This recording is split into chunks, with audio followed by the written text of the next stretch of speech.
land, all tribes and tongue medieval, in brotherhood we stand. Nigerians all are proud to save our sovereign motherland.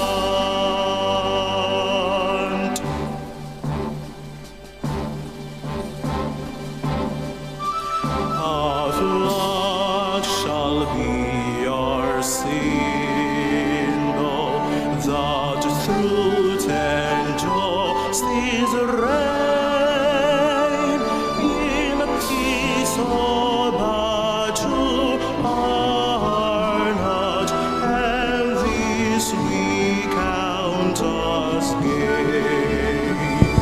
To hand unto our children a banner without stain.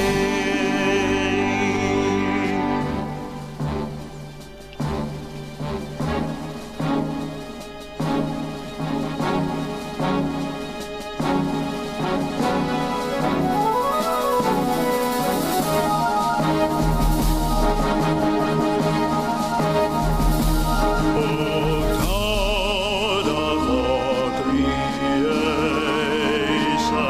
grant these our own requests.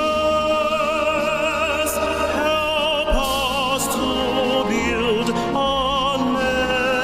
nation when no man is oppressed, and so with peace and plenty, Nigeria shall be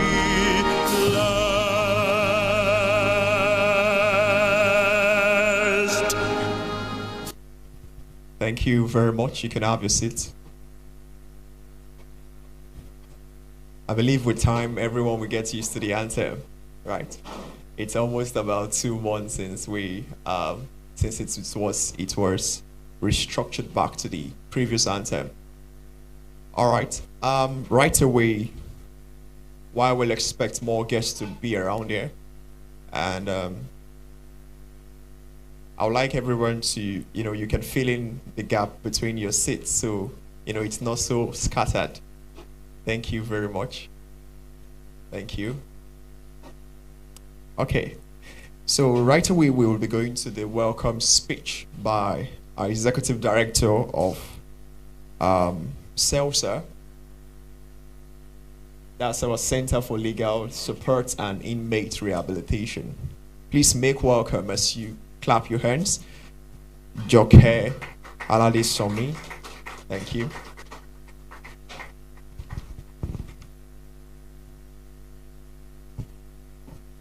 Good morning, Ma. Thank you everyone for joining us this morning and for creating time to celebrate the Nelson Mandela Day with us. I know a lot of people are just aware that it's a lunch, but maybe we are also not aware that it's Nelson Mandela Day.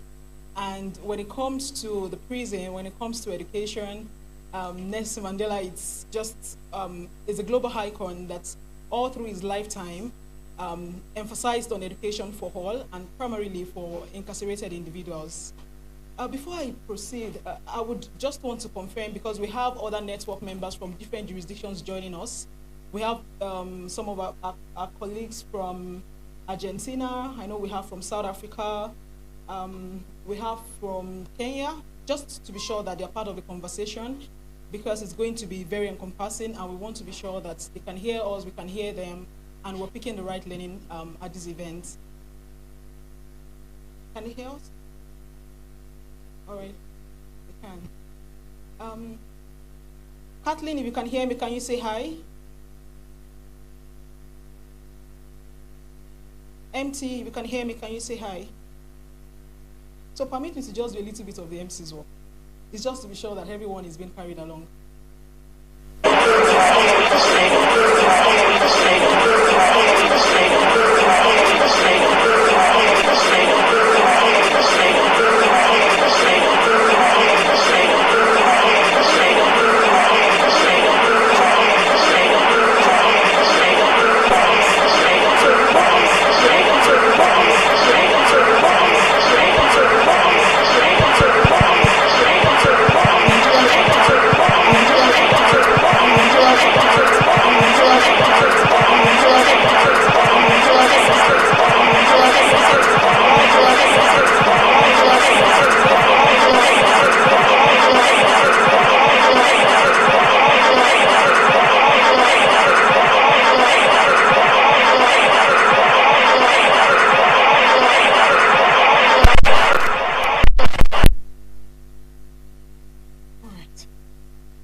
So I was talking about the Global Freedom Scholars and the meaning of the Global Freedom Scholars, what they stand for, the reason why we have decided to launch this network here in Nigeria.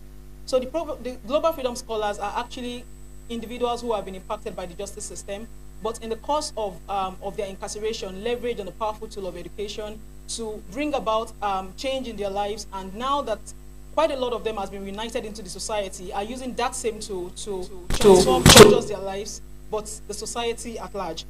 So the network is established in partnership with Incarceration Nations Network, a global organization promoting prison reform and justice reimagining. And the network is dedicated to amplifying education and advocating for its availability and accessibility to marginalized incarcerated persons. Today's event coincides with the celebration of Nelson Mandela, a global icon and lifelong advocate for universal education. During his imprisonment, Mandela earned a Bachelor of Law certificate from the University of South Africa in 1989, a crucial step in his journey as a freedom fighter. Mandela famously said, "Education is the most powerful weapon which you can use to change the world." This word includes every circumstances needing transformation, including the criminal justice sector. Globally, justice-impacted individuals often lack access to education, a reality we also experience here in Nigeria. To address the challenges, the Nigerian Correctional Service has partnered with institutions like National Open University to bring education to those behind bars. CELSA's educational support has also played a major role in terms of providing support to those who have been in prison. We've run our educational support project now for going to 4 years, and this includes lecturing those who are in prison, preparing them for qualifying examinations that holds in prison, from the general certificate examination to JAMB and all of that. We've gone as far as even enrolling people for the examination, registering them for the examination, and teaching them. And just to mention a little bit that one of the reasons why we started this project was like the first project we started with as an organization, and that was in 2020. And the reason was because as a lawyer, I had the opportunity of representing quite a number of accused persons.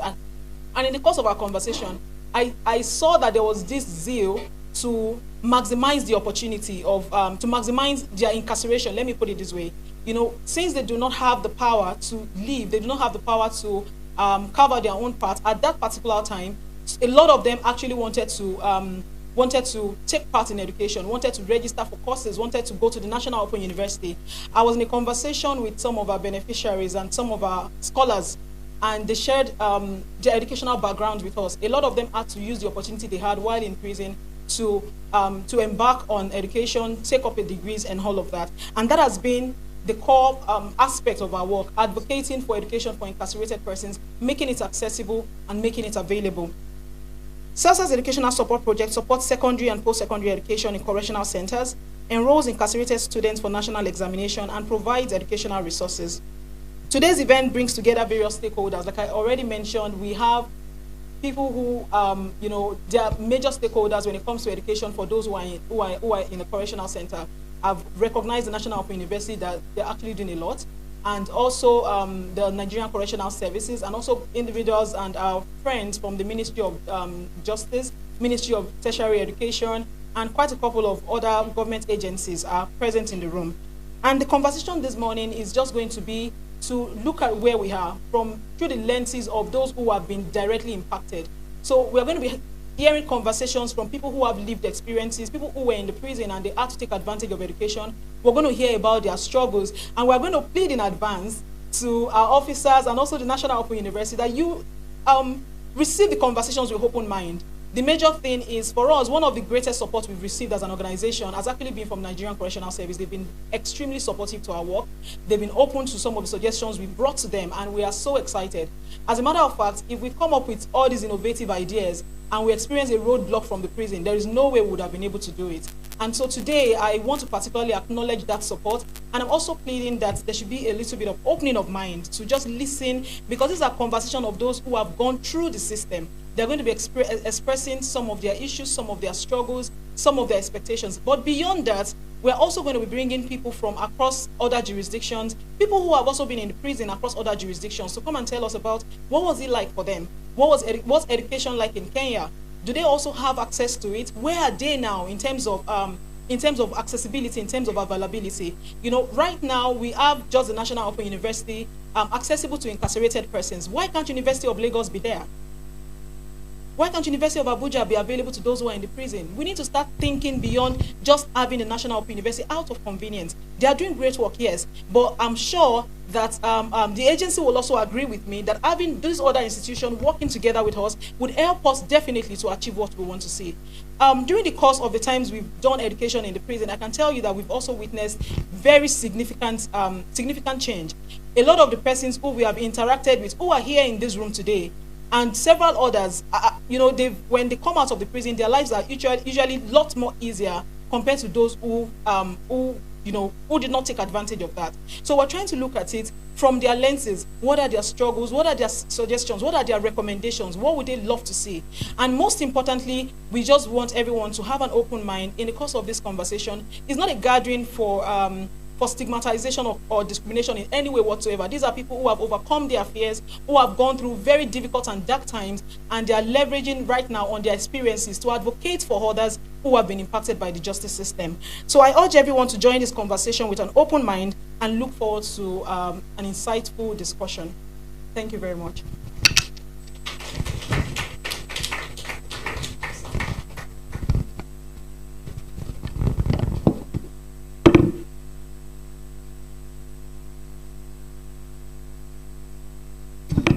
Can we give another round of applause for the Executive Director? Hola amigos, hello friends. Thank you, online audience. We can feel you. Thank you for participating. Like she has explained, this event is not just to stigmatize those who are already, going through that trauma of all the process they've gone through. I'm a witness. I've had somebody who had gone through the same process, and it's not so easy, right? But then this is an event to encourage, and today's focus is to encourage them through education, right? And we can see several times Nelson Mandela saying that education is the powerful tool we can use to change the world. And truly it is, because without we having a reorientation today, we will not, the Executive Director would not find it thoughtful to actually build this organization, right? And congratulations to them. It's already 3 years and they've been making strides. And I believe there will be much more opportunities for them to, help these justice impacted persons from whatever situation they're going through. All right. I actually like the fact that, I spoke to the programs director and she spoke to me that how, Nusa, what if you were actually sitting beside somebody who is actually this incarcerated person and you just never knew if they just came out from prison yesterday. So there are many silence out there. There are many persons who cannot say anything, right? I found the person I said I know who went through the same process, lost self-esteem totally, right? And he was losing his mind, right? And it's a lot, but then a lot can change and few by the right system. A lot can change by the right orientation put in place for these persons. All right, thank you very much, Executive Director. Right now, we'll be going straight to the goodwill message. And the media team, please. Hola amigos, hello friends. I am Ramiro from Argentina. Me and our partners are so glad to be here with you in this lounge. Hola amigos, hello friends. I am Ramiro from Argentina. Me and our partners are so glad to be here with you in this launch of the Global Freedom Scholars Network chapter in Nigeria. We well know about the efforts you have done to move in this experience, and we are so proud to share with you this journey. So please continue working all together. Congratulations.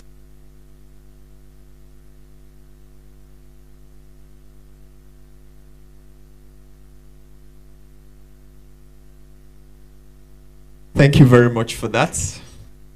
I wish I could pronounce what he initially greeted. Uman Bigos. Thank you. Right now, we'll be going straight to the overview of CELSA's program and initiatives. And it's going to be taken by the program coordinator for CELSA, Fumi Ogunleye. Please give a round of applause as she comes. Give a round of applause as she comes. Give her a befitting round of applause for this beauty. Thank you very much. Good morning, everyone. Standing on existing protocols, thank you, ladies and gentlemen, for being here today. We are honored that we called and everybody is here today. Okay, Fumi Ogunleye again, the Programs Coordinator for Center for Legal Support and Inmate Rehabilitation. And for some of you here, we've invited you here because we need you to be aware of this conversation. You do not even know half of what we are doing. At CELSA, at the heart of our program is justice impacted people. And from legal support, providing pro bono services to indigent justice impacted people, we also provide rehabilitation support and re-entry support for these people because we know how the world is here. I don't know if you ever out to encounter any of those people. Stigmatization is really on the rise here. And then we are happy that the narrative is being changed day by day. At CELSA, part of our support includes the educational initiative, which is something that's brought us here today. In our educational support, we actually run virtual classes for people preparing for pre-college examinations.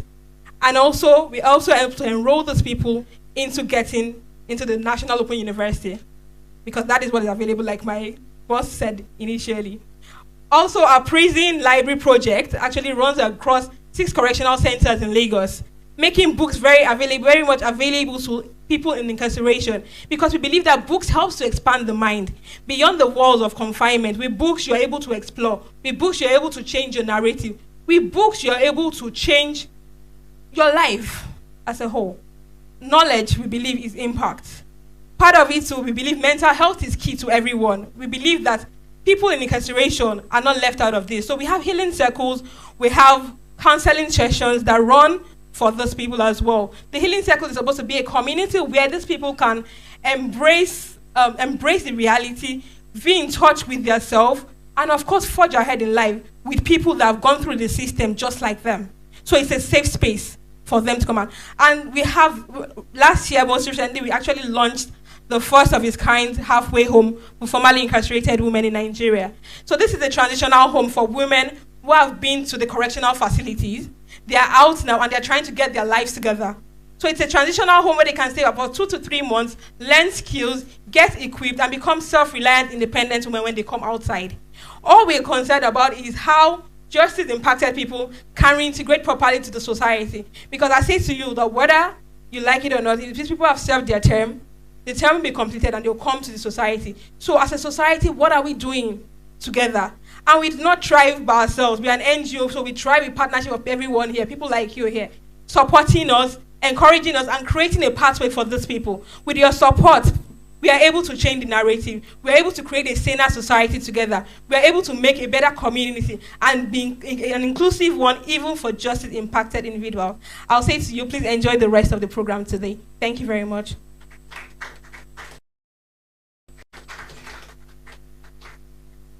With South Africa. It is so nice that we could be with you today virtually for the launch of the INN Global Freedom Scholarship Network Nigeria chapter. I am Caitlin Jordan, the project leader, the one who is doing the coordination with all the countries, and I'm joined today with the South African chapter leader, Kofandanso. And today is an incredibly special day for us for a multitude of reasons. Firstly, that it's Nelson Mandela Day. He is a man of true power and true compassion and guides us in everything we do here in South Africa, and it's so great that it's being celebrated in Nigeria too. Not only that though, it's also the 6th year anniversary of our education initiative. Well, it gave me an opportunity to put those aside and then refocus and find new direction for myself. Okay, thank you. Just to pick up from there, I would like to ask, were there certain challenges you faced too? Or there are some courses we really want to do, but we don't have them all, so we make do with what we have. Like when I got there, SASA was one of the organizations that brought in courses that we did. It helped me, it helped promote, it helped my learning process, and for others who could have wanted to do something else, but they were not able to because those things really were not there. So the governments, humanitarian organizations, and others could please put in more effort to ensure that everybody who is there, who found education as an escape means like myself, could do what they enjoy doing so that they could come out bigger and better. Thank you. Thank you. Mr. Energy, I would want you to pick up from that. So, what were the challenges? You engaged for like 8 years. What were the challenges? If I can imagine it wasn't an easy journey. What were the challenges? Well, as you just rightly said, that it was not an easy journey. Actually, it was not easy. The challenges facing most of the inmates studying in the correctional center are numerous. The challenges of course material, the National Open University is an online study educational system. So without the course material, you will not you will not come out with a good grade, because there is no how. If you don't read your course material to understand it very well, you will just be there. No matter how brilliant you are, you will not pass. So the course material is the most challenges we have there, and being studied throughout the night, the level of congestion in Nigeria Correctional Center. Some of us, we are traumatized. Like some of us, we are there. We don't go to court for so many years. Like as I just said, I was there for good 10 years without being arraigned in any court of competent jurisdiction. I was just there sleeping and waking up. Not there because I discovered that determination is the key to success. And with all this stress and pains I'm passing through, I still skate through. So there are a lot of challenges, especially some correctional center today. If not because, especially some of the correctional center, I appreciate the CEO of CESA who came to refurbish the library of all the prison in Lagos State. I think that is where some of us now started to discover that yes, we have now reached the peak of our risk, because before there was nothing like that before. But we thank God as days are getting break and all those things, everything now is getting in place. So I really appreciate the CEO of CESA who came to our aid, especially in the Ikoyi Correctional Center today. And I also appreciate the PRO. I cite him here just now, Mr. Oladokun. He has been wonderfully encouraging the inmate. I've encountered him so many times.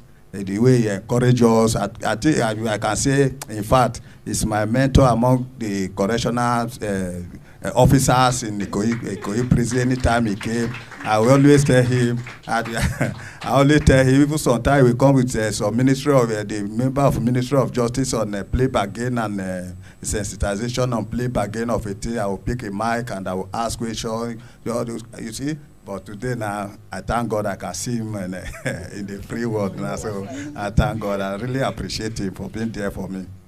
Thank you very much, sir. I still want to ask you a question. So you said you did criminology, and I'm thinking about it. My interaction with a lot of people, I hear criminology a lot. Do you think that where you was it limited the access to certain courses? Was that a challenge, or for you, did you want to do criminology? Yeah.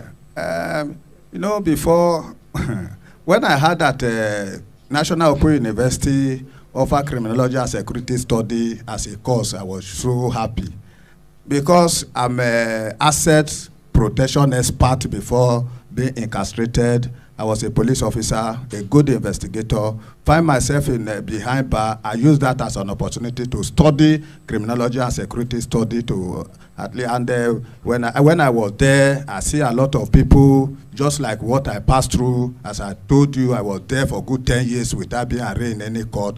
I saw how many people were roaming around the prison, rolling the prison yard without you hear complaint, all those things. After doing my research and all those things, I discovered, I say, well, this is the course I would do, so that anytime I leave the prison, if there is anything I can do, to at least, just like I tell you the story of Daniel Manville, that he was in prison, he studied law in prison, he came out, is now soliciting for the inmate in the prison now. So that is what inspired me to study criminology and security study. Thank you very much, sir.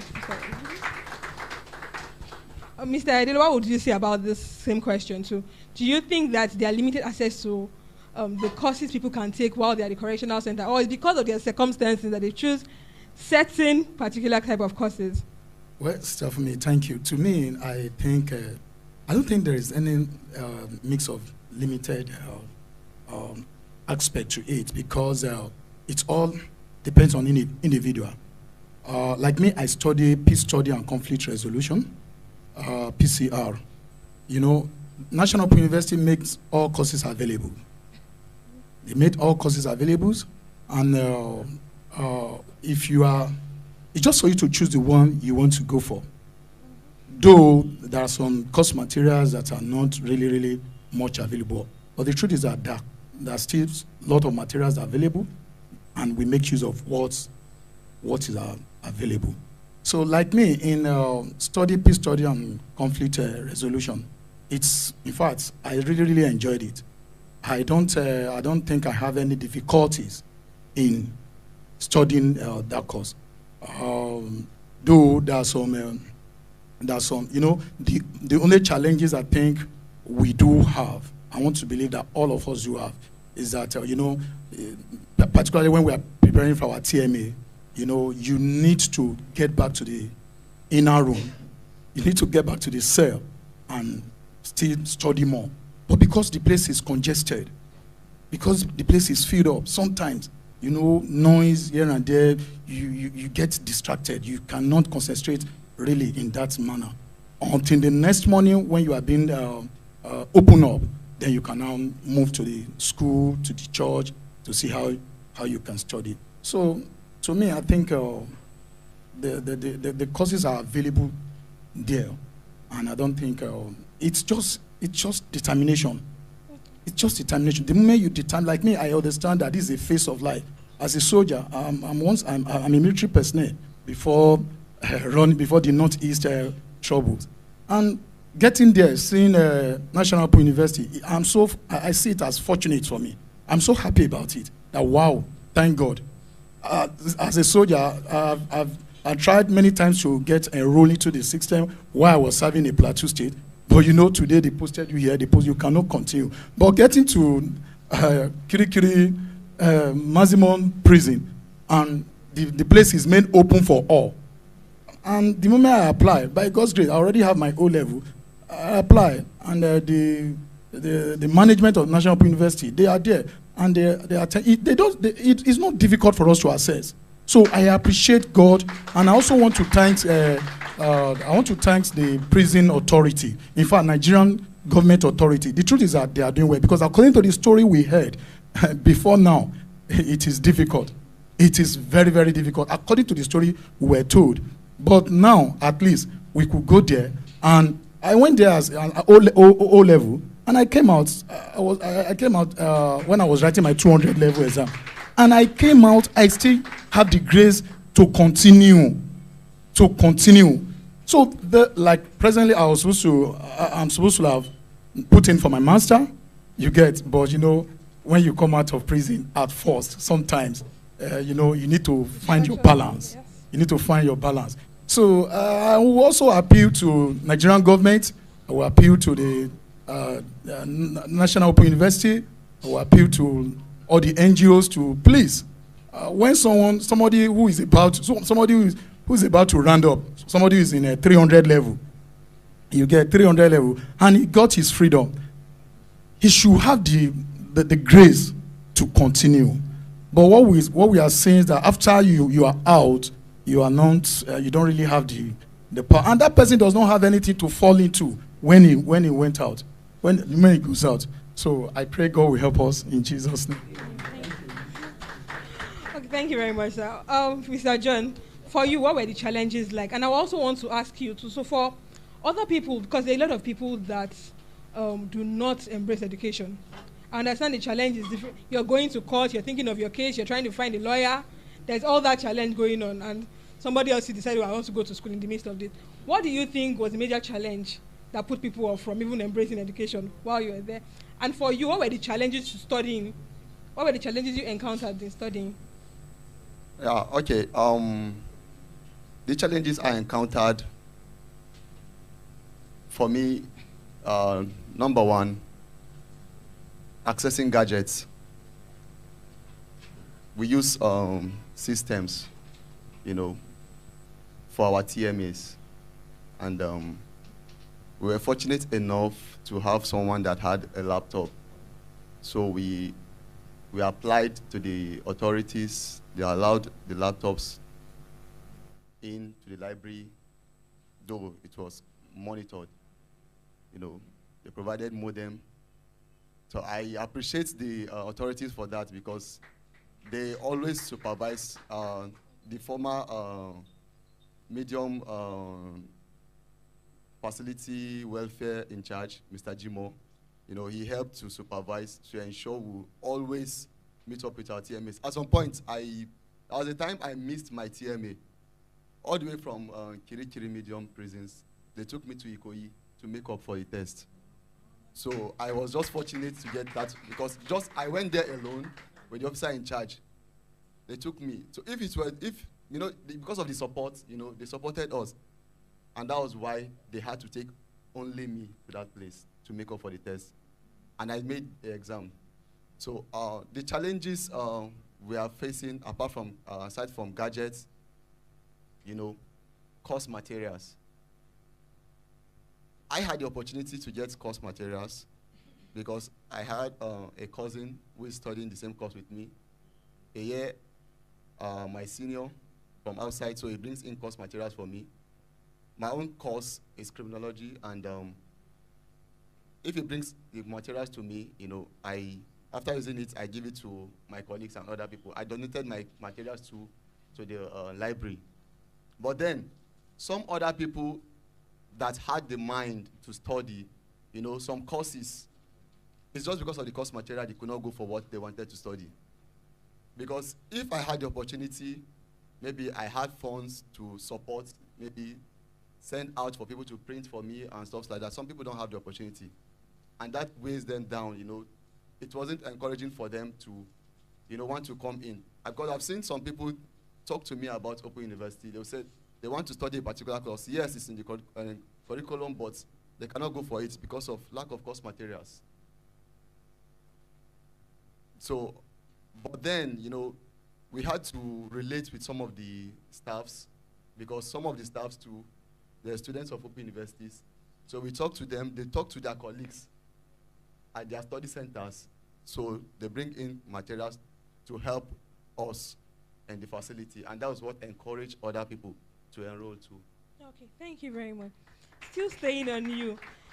Did you think the course you did, your experience with education, did you think it prepared you for re-entry in any way? Very well.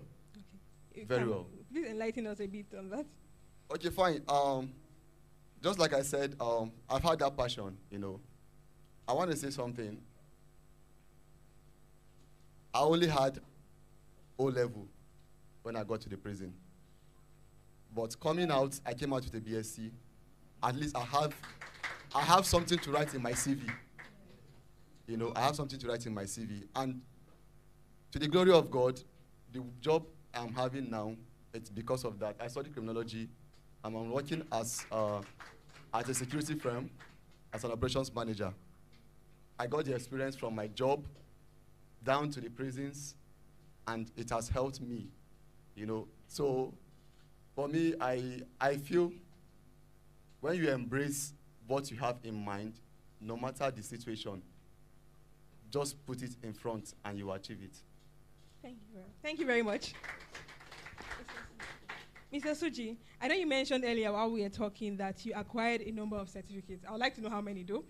A number of certificates. And how has this helped you? Did it actually help you in any way to prepare for your re-entry? Or you're just amassing the certificate? What was it for?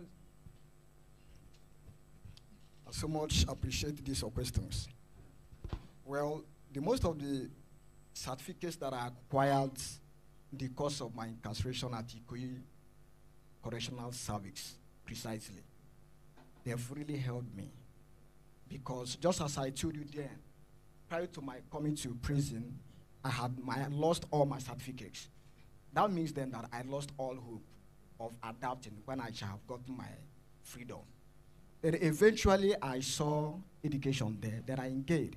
And I really much overwhelmingly appreciate the tremendous efforts of CELSA Foundation, who has made it a thing that has happened in my life, because I had to start from the genesis.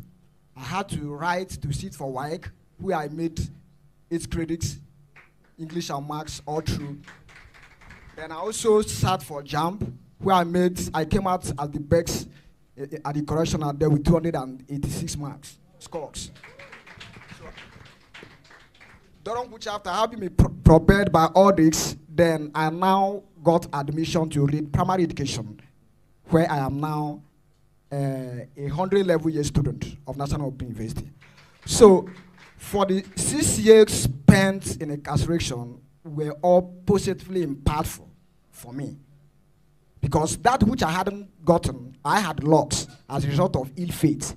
I was able to achieve all that while incarceration. Now, minding the challenges and all that, because when people are talking about challenges, challenges are everywhere.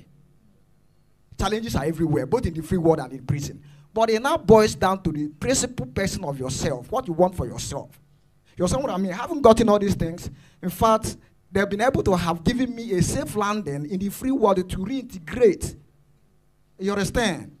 You know, to be reabsorbed and to be re-engaged into the social systems.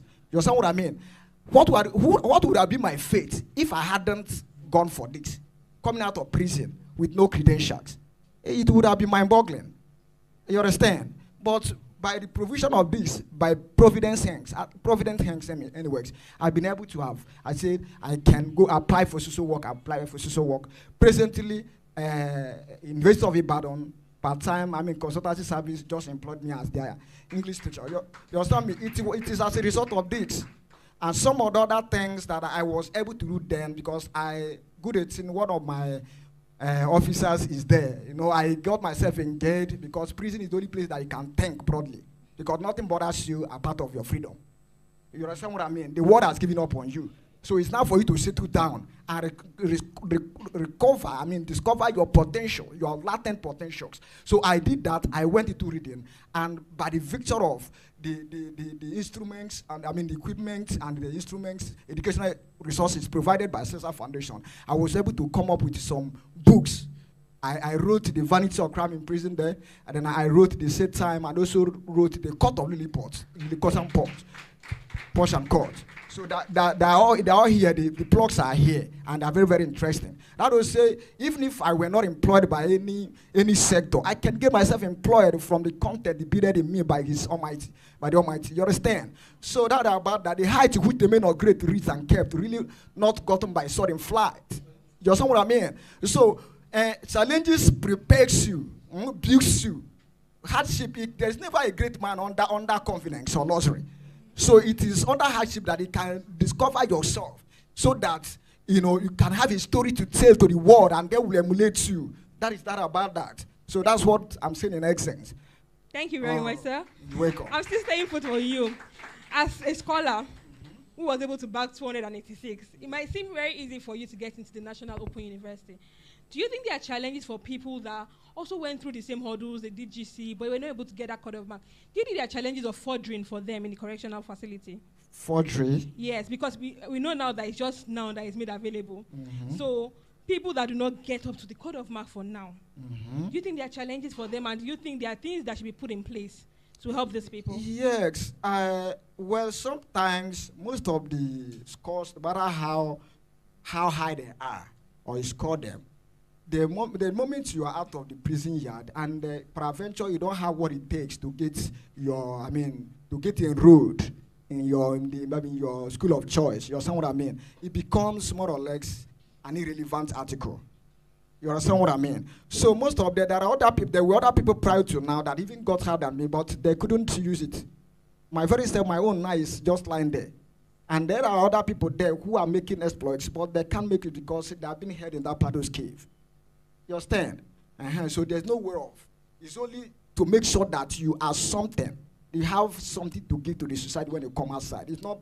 Sometimes it may not all boil down to the jam. JAMB is taken apart. But what you talk about, when you talk about the O-level certificate, the noun, you know what I mean, they are all that very, very paramountly relevant in the use of one's academic lives.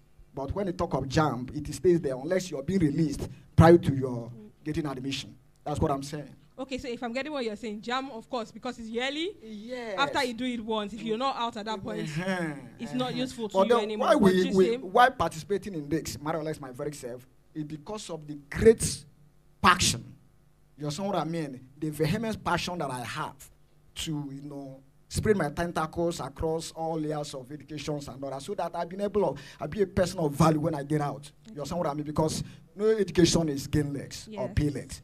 So that's not about that. But do you think that there should be other opportunities apart from now for other people? So if they don't get into now, they'll be able to get into other things. What do you think about that? Pardon? Do you think there should be other opportunities made available for other people that might not be able to get into now? Yes. Okay, what do you think? What's your take on that? Now has been the monopolies of education at various Nigerian correctional services. And I give kudos to them. You understand what I mean? Or have other universities who are just frowning upon that. But because of, you know, the love, because I can say that their love is more than the golden love. You understand what I mean? Because love is the greatest force in the entire universe. It is the heartbeat of the moral cosmos. He that loves is a participant in the being of God. So now is a participant in the being of God. By providing education, the other universities is supposed to make the same movement, like a college of education, polytechnic, and all that. It should be of a monopolistic affair, chiefly for now. You understand what I mean? Maybe someone who doesn't have a passion for now can go for another list. It can be an alternative or optional choice. Thank you very much, You're sir. welcome. Thank you very much. Coming back to you, Miss Emilia. So at the Female Correctional Center, what were the challenges really for women?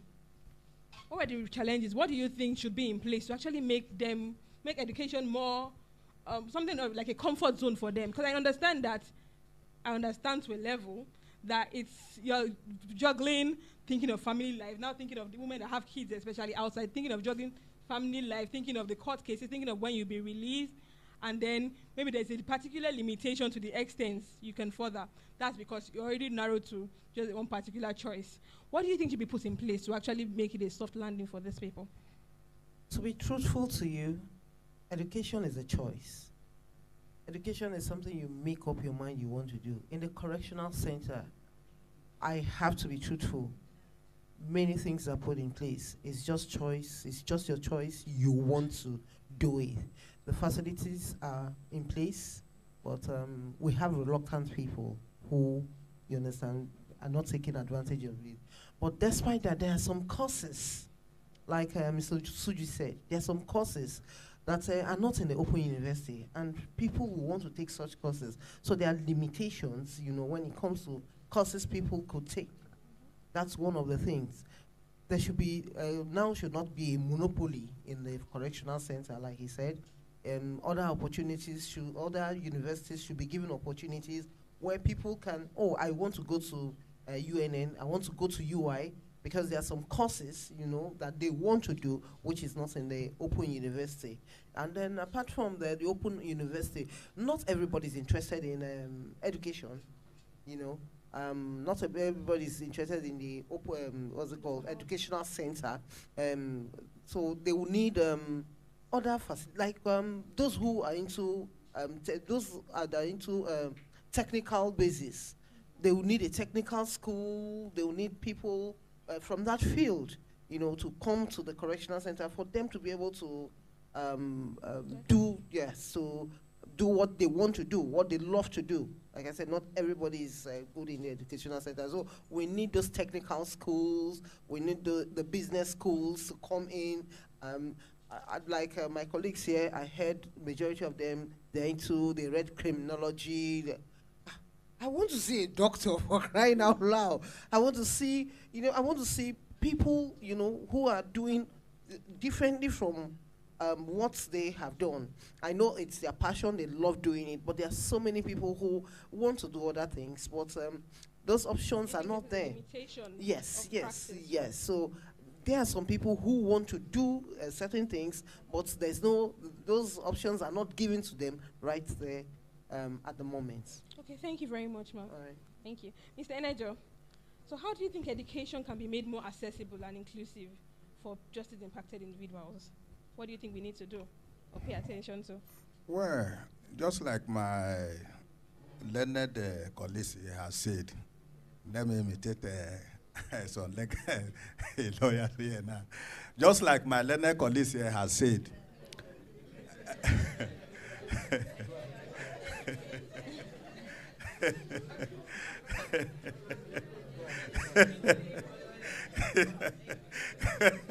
I want to dear lawyers here that lawyers are not the only learner people.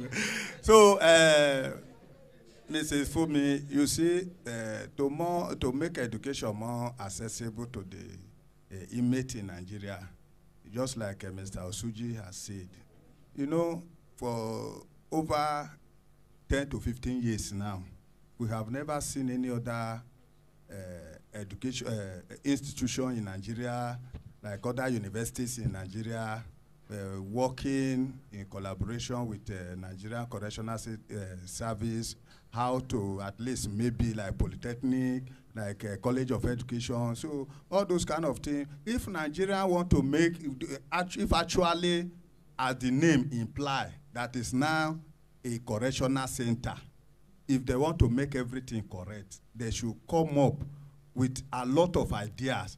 We can't just rely on only National Open University. You see anybody coming out from prison who say, I attend National Open University. Is it only National Open University that is accredited to prison in Nigeria? I don't know. So I think to make education more accessible to the inmate, many universities need to work in collaboration with the prison. So that anybody can say, I graduated from a University of Lagos while I was in prison. I think anybody that had that also will be happy. Say, the University of Lagos in prison, you know. In fact, I don't know, because if actually the prison is for rehabilitation, reformation, and reintegration, then they need to come up at least. Let them work just like other countries are doing. We can't we can't remain in just one position. We can't be starting forever. Let us move forward. Let them bring idea. Let us work with other institutions so that the people in prison too, they will feel as if they are not there for them to be there. It's not just for punishment, but for just to rehabilitate them, just like the way they live outside there, for their life to change from prison. Just like as I'm saying now, not everybody in prison will come out to have access to people like this. So why? Not that they are not human beings, but because they are not accessible to education, that they will not be able to come out boldly to address some issues. So the challenges are many, numerous. Just like as I said, there are many to mention, but few. So I don't know who take the messages to the government, to people on top. Let them work with other universities, other higher institutions to work with the prison also. Not just only National Open University. Many are in prison. They want to study. There are many there. If I talk to them, they will say National Open University, online university. So if just like Ikoyi Correctional Center now, for years, Ikoyi Correctional Center have been there for more than 50 years. But just recently, they just brought a National Open University Center to Ikoyi Correctional Center, which is very wrong. The reason why some of the inmates are not accessible to education is because from Ikoyi to Mazimo, if they look at what it takes for them to move from Ikoyi, maybe they are comfort zone where they are managing their life a little. You move there again, come and enter vehicle and go to Mazimo prison. They will prefer remaining in Ikoyi prison, not to go there. But I thank the management of Ikoyi Correctional Center that at least they work around the clock to make sure the center is being brought to Ikoyi prison. So thank you very much, sir. Yeah. Okay, final words, so we don't take too much time. Final words, what do you think should be in place? What should make it better for people that are still in the correctional facility? Thank you, man. Like my colleague rightly said, we need to really know that these people are here to be corrected. Like the name implies, that correctional center. We need to the federal government need to pay more attention to correctional service area.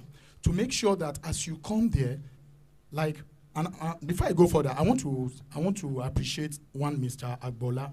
I think he's a coordinator to National Open University. You see, that man, whenever he has contact with you, in fact, he was the first person that talked to me that, Oga, you are a soldier. They brought you here. Don't feel bitter. Think on what you can do to make yourself productive. You can see a National Open University, see this. That man keep encouraging me till I left that place. Now, I want to also tell you, like, we've been talking about university. How about the primary school aspect? How about the secondary school aspect? There are a lot of people in that place that does not have secondary school certificate. There are many of them that does not have primary school certificate. But I want to tell you, like me, I was at a maximum security prison. Now, I understand that a lot of inmates that volunteer themselves to be teaching at primary school and secondary school level. You can see this book in my hand. This is the book I wrote the moment I came out of prison. And of a truth, I know how much this book has fetched me. This book is online, is on Amazon, is on Seller and all that. I know how much it has fetched me. You can imagine if I didn't pick up that courage, if I didn't determine to be productive, to push myself forward, I will come out, whatever the army has does to me. Oh, the army, I went out to northeast to go and, to put in my best to make sure there is peace in Nigeria, and as a result of that, I was sent to prison. I will begin to live with that bitterness. But sincerely speaking, I am thanking God that it happens. Do you get? So please, the federal government need to do more. The NGOs need to do more. All the institutions, they should not leave it to National Open University alone. I am still appreciating National Open University till today, and I will continue to appreciate them. So let us make sure that, this secondary school level, this primary school level, I have a boy there, Ayobami. I met Ayobami at the prison 2016. He used to be the one wash my plate, to do some work for me. I left there 2019, and I can tell you as I'm talking to you now, the boy of recent I visited, and he said he has not been going to court, and he's still there till today. In fact, the other day he was telling me he does not even know what is happening about him. You can imagine. I met him there 2000. This is a boy that maybe in the street that they said Curtis of 18, the landlord of 18. And the landlord has forgotten about him. They don't remember anything about the case. And as I'm talking to you, Ayobami is still at maximum security prison. He has read all the Bible back to back. So he kept, the last time I visited him, he said, it's like maybe this is his destination. I said, no. And I keep encouraging. So let us encourage the federal government to please shine more light to prison sector. Let there be, let's make education the real ladder to go out. And also, please, there are people who has their master. There are people who have their master in maximum security prison at Ikoyi Center as we speak now. Please, the justice system should also look at that direction. When you hold your master, I want to tell you, your thought is a different thing from when you get into the facility. Then this person studied BSc and still has his master in that place, and you still leave him there. I'm appealing to federal government to please look at that direction and see how they can consider them and show them mercy. Thank you. Thank you very much. Thank you very much, our stakeholders on board. I believe you've learned from their experiences. And please, if you have questions, you can just write it down, reach out to us. We'll take that question later. We'll go on with the sections. Thank you very much. Thank you. Let's take a picture. Picture, please. Let's take a picture. Picture, please. Yes.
That was a very beautiful session. Please, can we give a befitting round of applause?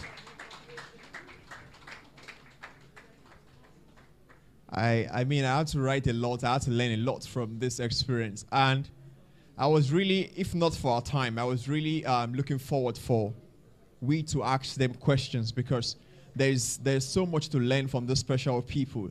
And I like the fact that one of this justice impacted person used the term that my learned colleagues. Can we give a round of applause for him, please? Can we give a round of applause for him?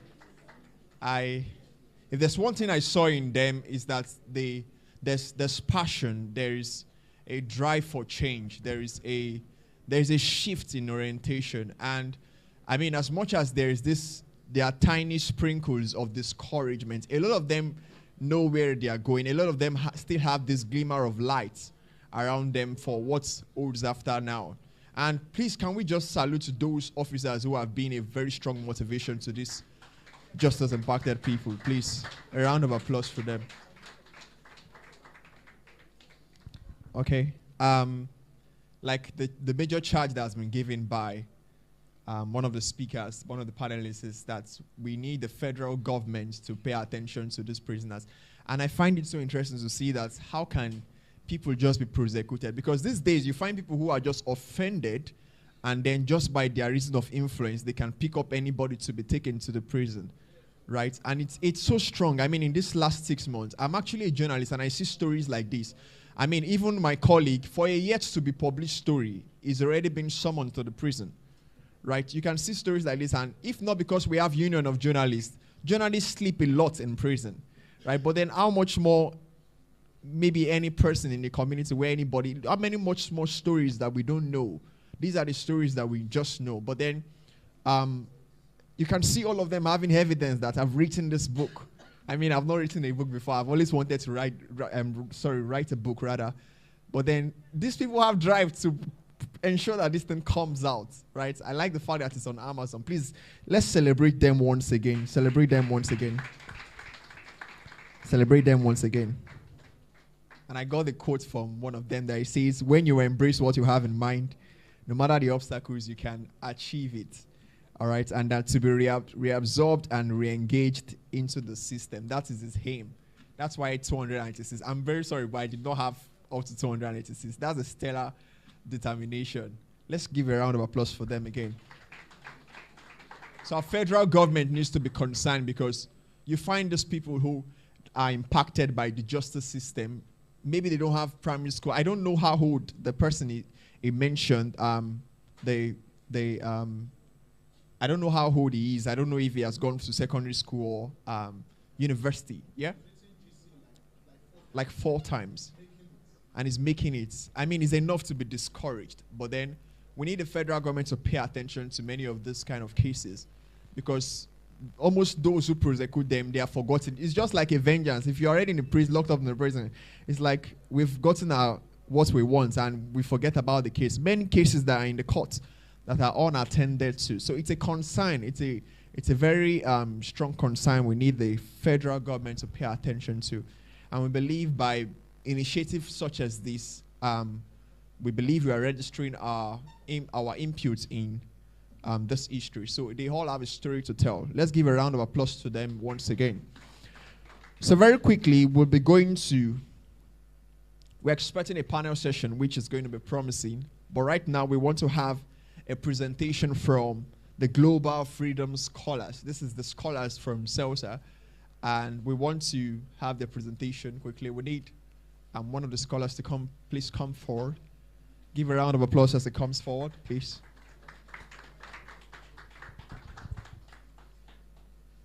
Thank you very much. Thank you very much. My name is Ahmed Adeshino. I actually spent 5 years in Ikoyi Correctional Center. Prior to my incarceration, I had my first degree in University of Ilorin. I studied history. As a result of this, I found myself in prison 2017 after my wedding, 7 months and 3 weeks. And I had my first daughter at the age of 42 years, at the age of 42 days, sorry. To cut it short, I was discharged and acquitted 2022, April 7. I met Celsa during my incarceration, and since then, we have been good together. So after my re-entry, I was absorbed to the organization due to my hardworking and some other things, because whenever they brought some educational materials, I was in charge of the school. So as a result of that, I am presently the admin officer of CELSA. Thank you, CELSA. I have a poem. The reason why I actually wrote this poem is because of the passion I have for education. Yes, I taught a lot of students, or let me say scholars, while I was in incarceration, and many of them have been able to gain admission to National Open University right from this crash. So my poem goes this way.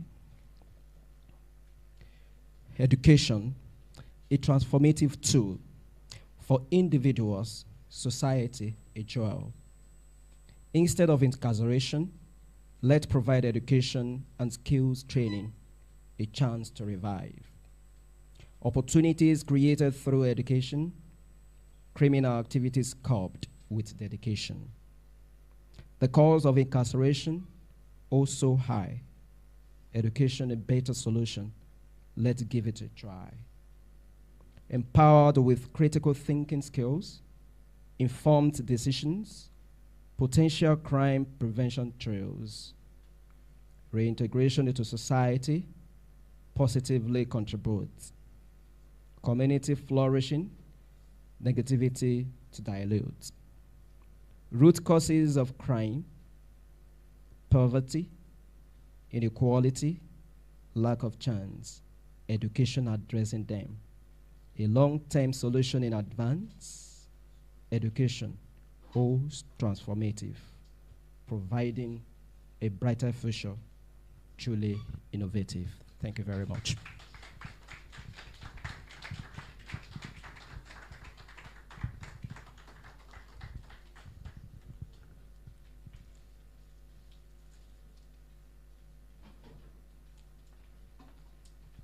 Thank you very much. Please give him a round of applause.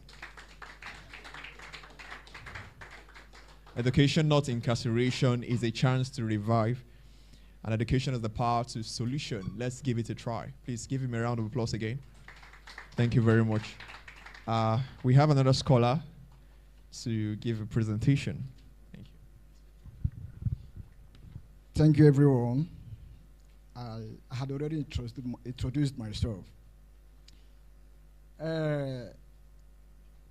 I'm presenting a poem that has its thematic focus or preoccupation on education, not incarceration. Education, not incarceration. This idea begins is a 5-stanza poem, so lyrical and so, elegic. But let's go on with it. Like a heaven sent light doting, like a heaven sent light doting windows of delight. So these 7 lights called education comes in sight, prevailing in that horrible pit. Education, why that comment with solution? Thou foe of mine, in my pleasant poisonous womb of incarceration, thy 6 I heard, but are dying. In pain, This earthquake of voices do ground and fade in pain. Lyrics of freedom are heard in a distant land of hope, descending with a million gleams like a glowing angel with a harp, crowned with crown of glamour, so she comes to feed barren prisoners with hope. And with her sword of pen, a siege with a wit before the weeks, come to free those held in Plato's cave of pens and papers. Those long unseen nor hard, but sealed with chains of body, not mind. Behold, the day break as death blossom with bliss. My flock, here I am, education, the name I am called. Thy shepherd, thy savior from red. I tell thee, thou art now free from chain of brain and head. Darkness, ignorance disappears as light emerges to a herald. Hooray, education, and not incarceration. So that is my poem. God bless you so much. Thank you, honorable scholar. And my brother's word, my learned colleague. Thank you. Let's give him a clap. All right. So just so this room will not be so cold, when we mention Selsa, you will say everyone deserves a second chance. Selsa. Do we still need another tea break? Selsa deserves a second chance. And truly, everyone really deserves a second chance. So very quickly, we're going to go to our panel session. This is our second panel session, and we have guests already lined up for this session. It's going to be moderated by Chinenye Unzom. Sorry if I didn't pronounce that very well. Thank you. Apologies. So let's give her a round of applause as she's coming. Thank you. You're welcome. Hello, everyone. Good afternoon, everybody. All right, so my name is Chinenye Adeleye. I was Unzom, so I'm Chinenye Adeleye. You may be wondering, Adeleye how, Chinenye? I got married to a Yoruba man for love. All right, it's so good to see everyone here, and I know we're going to have an amazing time. I had a great time listening to our learned colleagues. Please let's put our hands together for them once again. Okay, so when I say Selsa, what do you respond with? Okay, let's go. Selsa! All right, thank you very much. So, first of all, I want to say a very big thank you to Selsa, which is the Center for Legal Support and Inmate Rehabilitation. They are doing such an amazing job. Do you agree with me? Yes, because to be honest, I didn't know this kind of organization ever existed till Fumi reached out to me, and I had to go and do some research, and I'm like, wow, this kind of initiative exists. It's so amazing. Please put your hands together for Selsa. All right, so we'll be going quickly into the panel session, and I'll call them learned colleagues again. All right, so they said some very key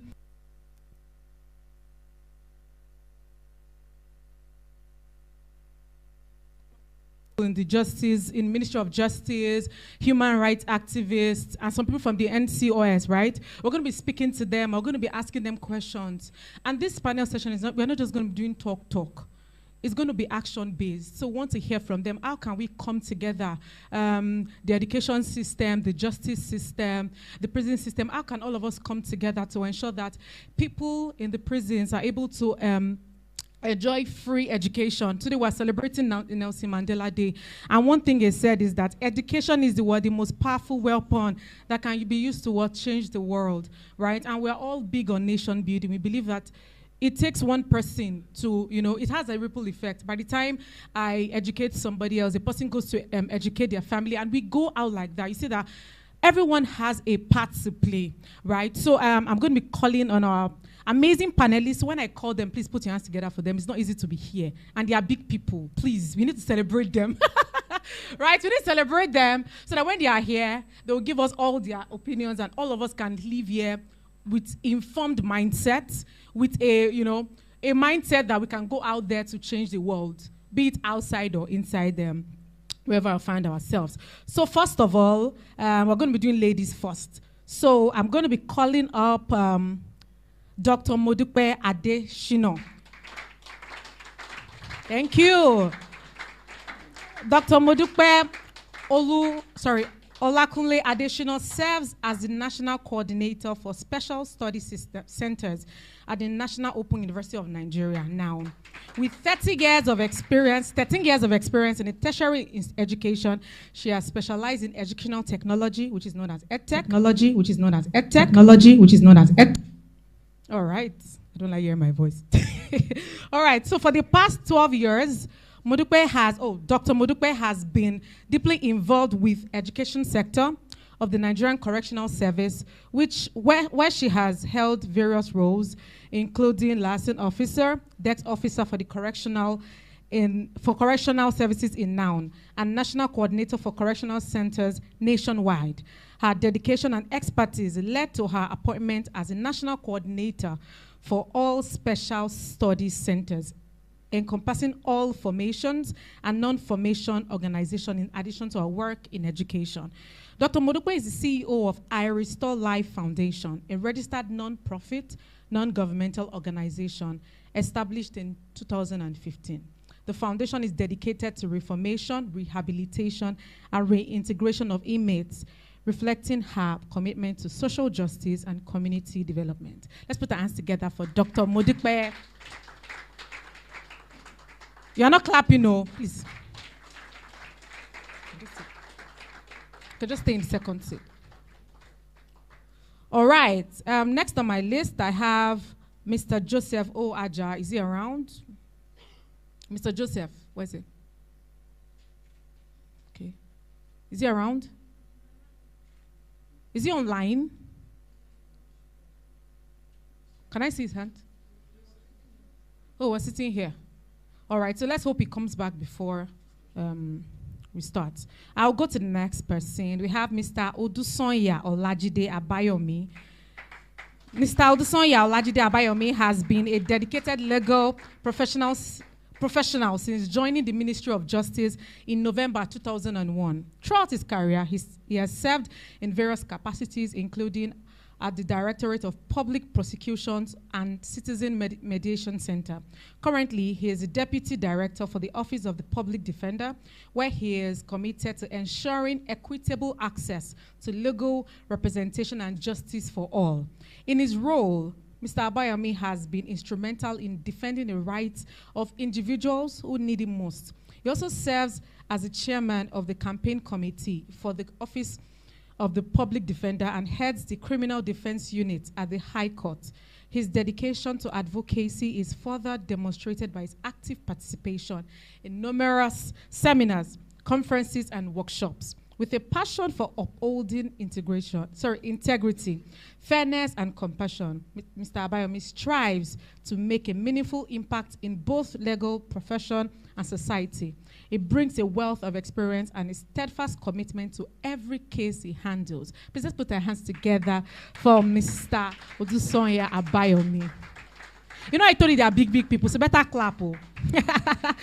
Thank you very much. Please, you can have your seats. Please, here. Okay, so I'm going to be calling on Mr. Rotimi Oladokun. Is he around? All right, thank you. I was expecting to see your uniform. Because what I have here is a picture of you in your uniform. All right, so Mr. Rotimi Oladokun is the Public Relations Officer at the Lagos Nigerian Correctional Service. He is an attorney of law with extensive expertise in legal field, is an accredited mediator with Lagos Multi-Door Court and a member of the Nigerian Institute of Chartered Arbitrators. Additionally, is a certified restorative justice practitioner, emphasizing the importance of repairing harm and reintegrating offenders. With over a decade of experience in penal management and administration with Nigerian Correctional Service, Rotimi has a deep understanding of the correctional system. He serves on the Lagos State Parole Board and Lagos State Justice Sector Reforms Committee, where he contributes to policy development aimed at improving the justice system and promoting rehabilitation and reintegration for justice-impacted individuals. His commitment to justice reform and comprehensive background make him a key figure in advancing equitable and effective penal policies. Let's put our hands together for Mr. Rotimi Oladokun.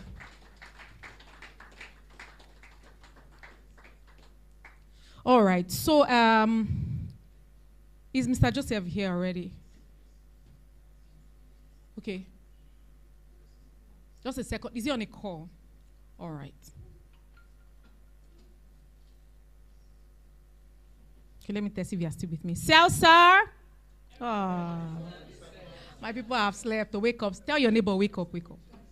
Tell the person sitting by your side, wake up, wake up. All right. So, sir. All right. So, we have all been waiting for you, sir. Mr. Joseph. Please let's put our hands together for him while I read his bio. All right, so Mr. Joseph graduated from Ebonyi State University in 2011 and attended the Nigerian Law School, where he was called to bar in 2013. He completed his NYC in Edo State and began his legal career at OA, Omonua, SAN, and Co. He earned his Masters of Law, LLM, from the University of Benin in 2016, where he also served as a private legal assistant to a justice of the Court of Appeal.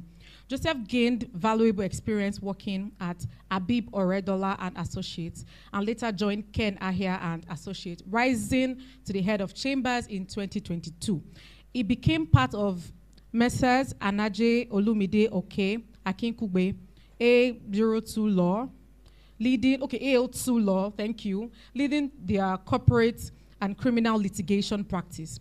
Joseph is also a lecturer at the Nigerian Law School and a legal associate at the Human Rights Foundation, HRF, where he provides free legal services focusing on human rights and domestic violence cases. His work has contributed to the release of several inmates in Lagos and Ondo states, reflecting his dedication to justice and legal education. Please let's put our hands together for him again. And there is me, Chineye Adeleye, the moderator of this panel session. Put your hands together for me. You're not clapping well, though. Okay, let me see if I can. All right. So, I'm so sorry. Okay. Let me just stay here. I was thinking of staying in between you all, but yeah, maybe for better optics. Is it better I stay in between them for better? I'm okay here. All right, cool. Thank you very much. Okay, so I'm going to be doing the ladies first thing again, and I'm going to be starting from Dr. Modukwe. So, like I said earlier, I never knew this kind of initiative existed. I didn't even know that there was anything like education. That's me. Maybe I've not just looked at that side, but right now, I'm aware. I know there are so many people here as well. Maybe before this event, they are not as well. They are not aware of this kind of initiative that's being run in the prison, right? Can you just do like a run-through for us? How does it work? How does the education work in the prison with now? So, knowing that people that are in prison, they don't get to go out. So is there like a school in there? Is there like just run us through? Let's just build that foundation. Thank you very much. Good afternoon, everybody. I've been introduced. My name is Mutukwe Adeshino, and I want to use this opportunity to thank Fumi and Selsa for bringing me here. I'm happy to be here. And thank you, our electrifying anchor or moderator. It's really, really good to hear your voice. Okay, so in 2007, National Open University got into Kirikiri.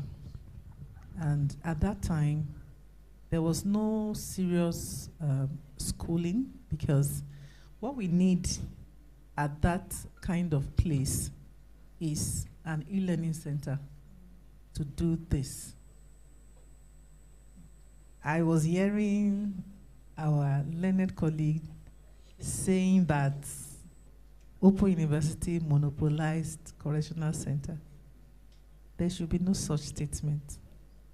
What statement you should make for Open University is gratitude.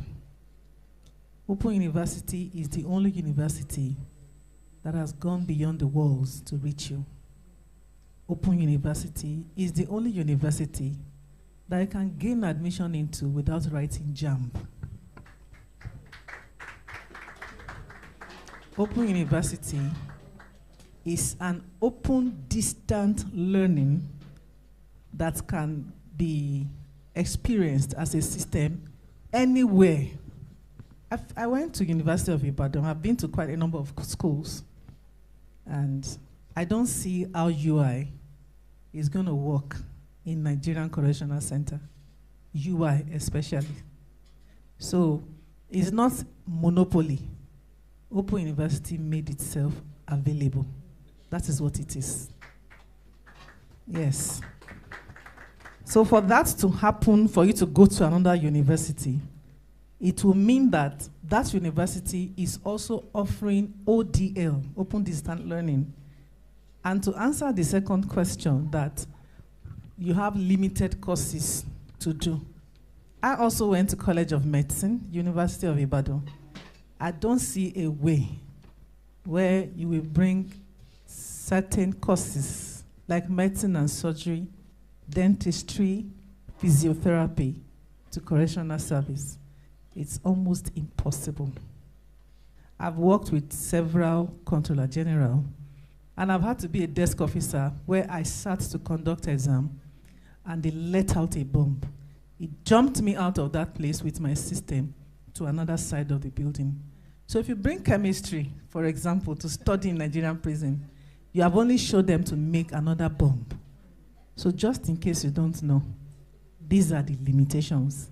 There are certain courses I have personally fought to ensure they come to correctional service. None of you have graduated without passing through my table. You may not know me, but I've had your names from the beginning of the day you enrolled in Open University. So this is why. So this is how it works. In 2007, like I said, you will have to get that admission outside. Then to write exam is war, because there's no e-learning center. So in 2010, we really now started the university with Barrister Ladan Babakodo as the director at that time. So Kirikiri started, and we had people like Mr. Sunday Agbola, which everybody should also clap for again and again. That is the #1 person you should call when it comes to National Open University, especially in Lagos State. The way you will mention my name in Nigeria, you should mention Agbola in Lagos State, nobody else. So when that started, they had something that looked like e-learning center, because in National Open University, for the first 2 years, your exams are e-exams, and you need to do it through the computer. And from 300 level, you have what we call pen on paper exams, where you don't need e-learning center again. So that is how it works. And then by 2017, let me jump from 15. From 15, we started having, from 13, we started having 50% scholarship, where the university will let go of 50%, but be paid by some other people. And then the other 50%, you bring it in, whether your parents or non-governmental organizations, religious bodies, we have all of them registered. Yes. So by 2017 or thereabouts, or 15, we started having 100% given to you by Professor Abdallah. And that 100%, we went as far as Spain, Zenith Bank, Fidelity, to seek for sponsorship. So it's not monopoly, I repeat. We have been to different doors. In fact, in 2013, I got 31 scholarship and started Kuje Correctional Center. That is to tell you how these things now started building. We started Enugu just before then, Port Harcourt, but Lagos was the first. Okay, so it works by us ensuring that who is going to give us an e-learning center. So like iRestore and some other partners gave Kuchi, which is still the best e-learning center in Nigeria till today. And then like that.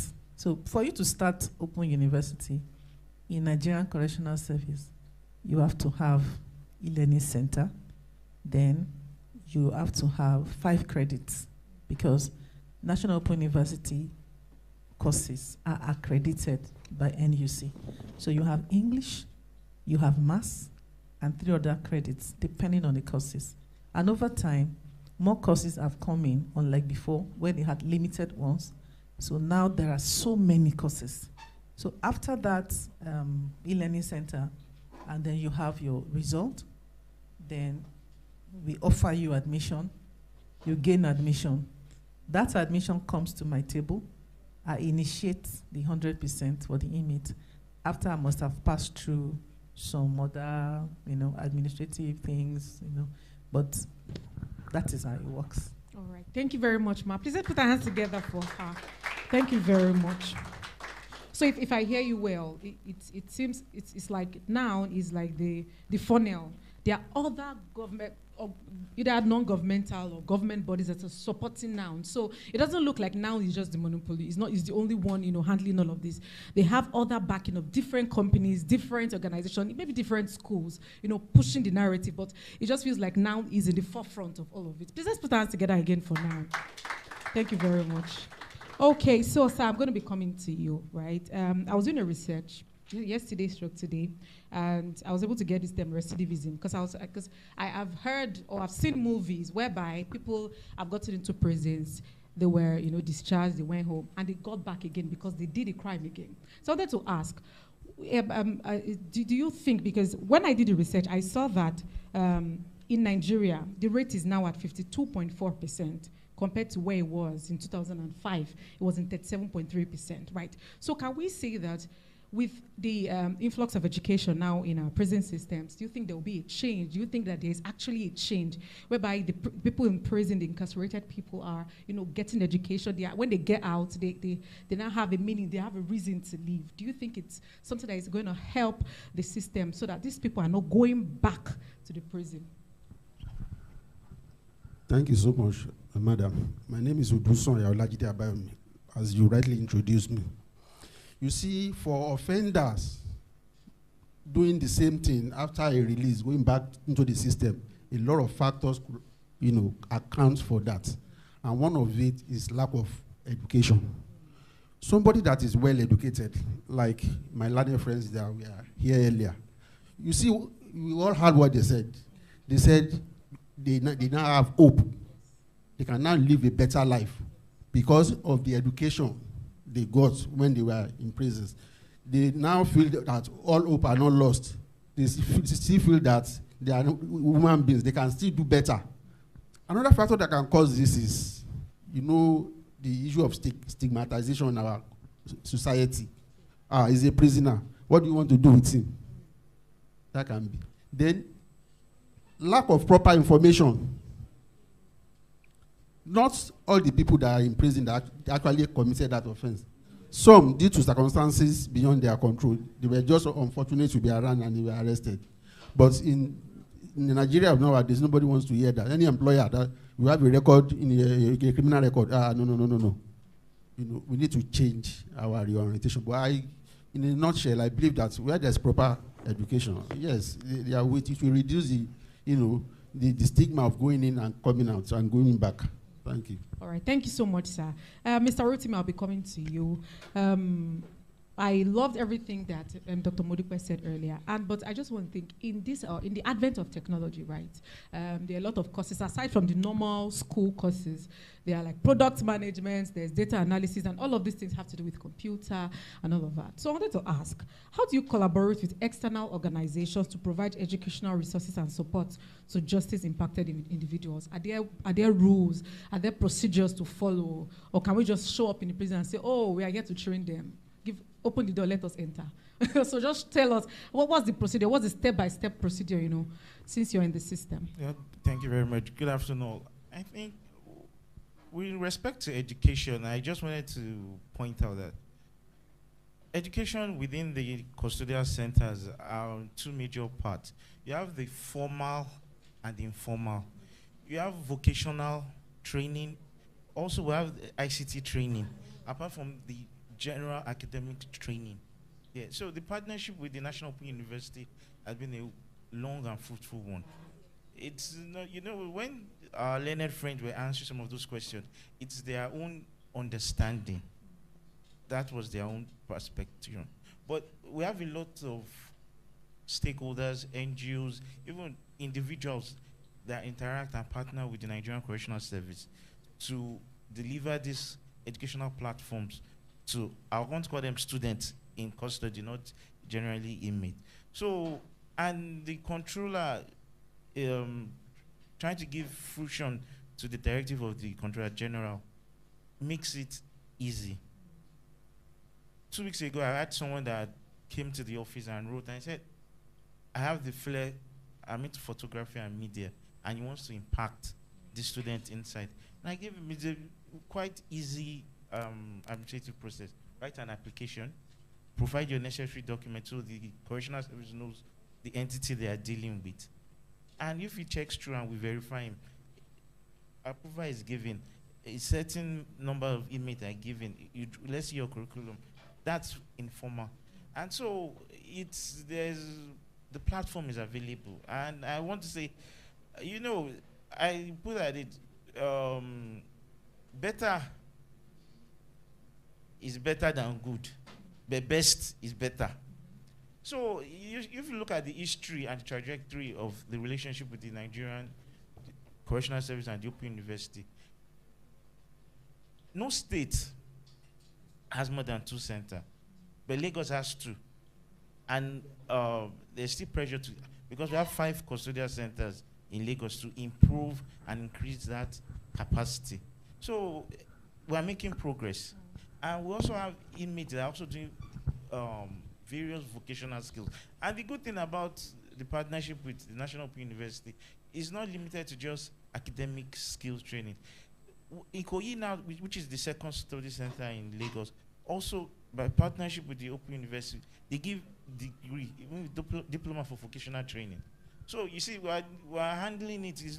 It's just like outside. If you are outside in a conventional university, you can be in, let's say, 300 level, your GPA is in 100 level. Is if you are committed to what you want to do. It's the same thing we tell our students inside. Take this option, take this option. Yes, we know the peculiarities of the legal system, but the issue is that what do you do with it? If life gives you a lemon, what do you do with it? Or gives you an orange, what do you do with it? That's the issue. So I would say the Nigerian Correctional Service is open to partner with everybody. It's not only, I was talking with one of my colleagues behind there, I said, we've pitched these things to other conventional universities, University of Lagos or this, but every university has this peculiar system. Even in Nigeria, we only have presently 2 open universities, 2 that offer distance learning. The one was just, Milvas was just approved. So it's like saying, I want noodles. What comes to everybody? Indomie. So that is it. But that's to show you the versatility and staying power of the National Open University. So it's what's, in a nutshell, the service is open to partner with everybody. I gave you an example of one person that came that I want to do this. We've had people that had said they want to teach inmate building or masonry. So I'm just saying, not only vocational, so even ICT, networking. So the field is large and the harvest is large. So I want to appeal to people to join and partner with the Nigerian Correctional Service. Thank you. Thank you very much. So let's just put our hands together for him. So we've heard. So if you have any initiative, if you have anything that you think that can, impact the life of these people, please walk up to them. You can speak to him after the program. You can get his number. Okay, you want to say something, right? All right, please pass out the mic. Okay, so just in addition to what he said, we also have what we want to achieve in many other places, and which we're already looking at at Ikoyi. There's another informal aspect that Open University is bringing in, where we will bring all of these people together, photography, building, and put it into a curriculum, and then we'll now give you a certificate from Open University that you have earned a diploma in this.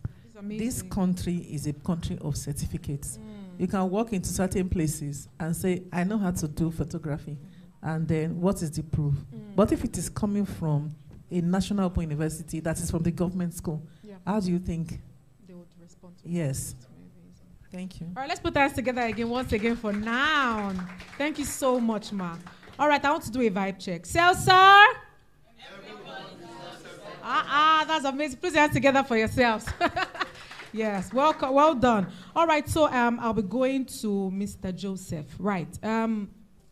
When our learned colleagues were speaking, I could hear from their voice. I didn't just listen to what they were saying. I could hear from their voice that most of them were very confident. You know, I heard when one was, I can't remember the person, but he said that after the old training, he got a job, and now he's sitting with people that has timber and caliber. And I was like, that's so, that's so amazing, you know. So I could sense that something has been done to their self-esteem.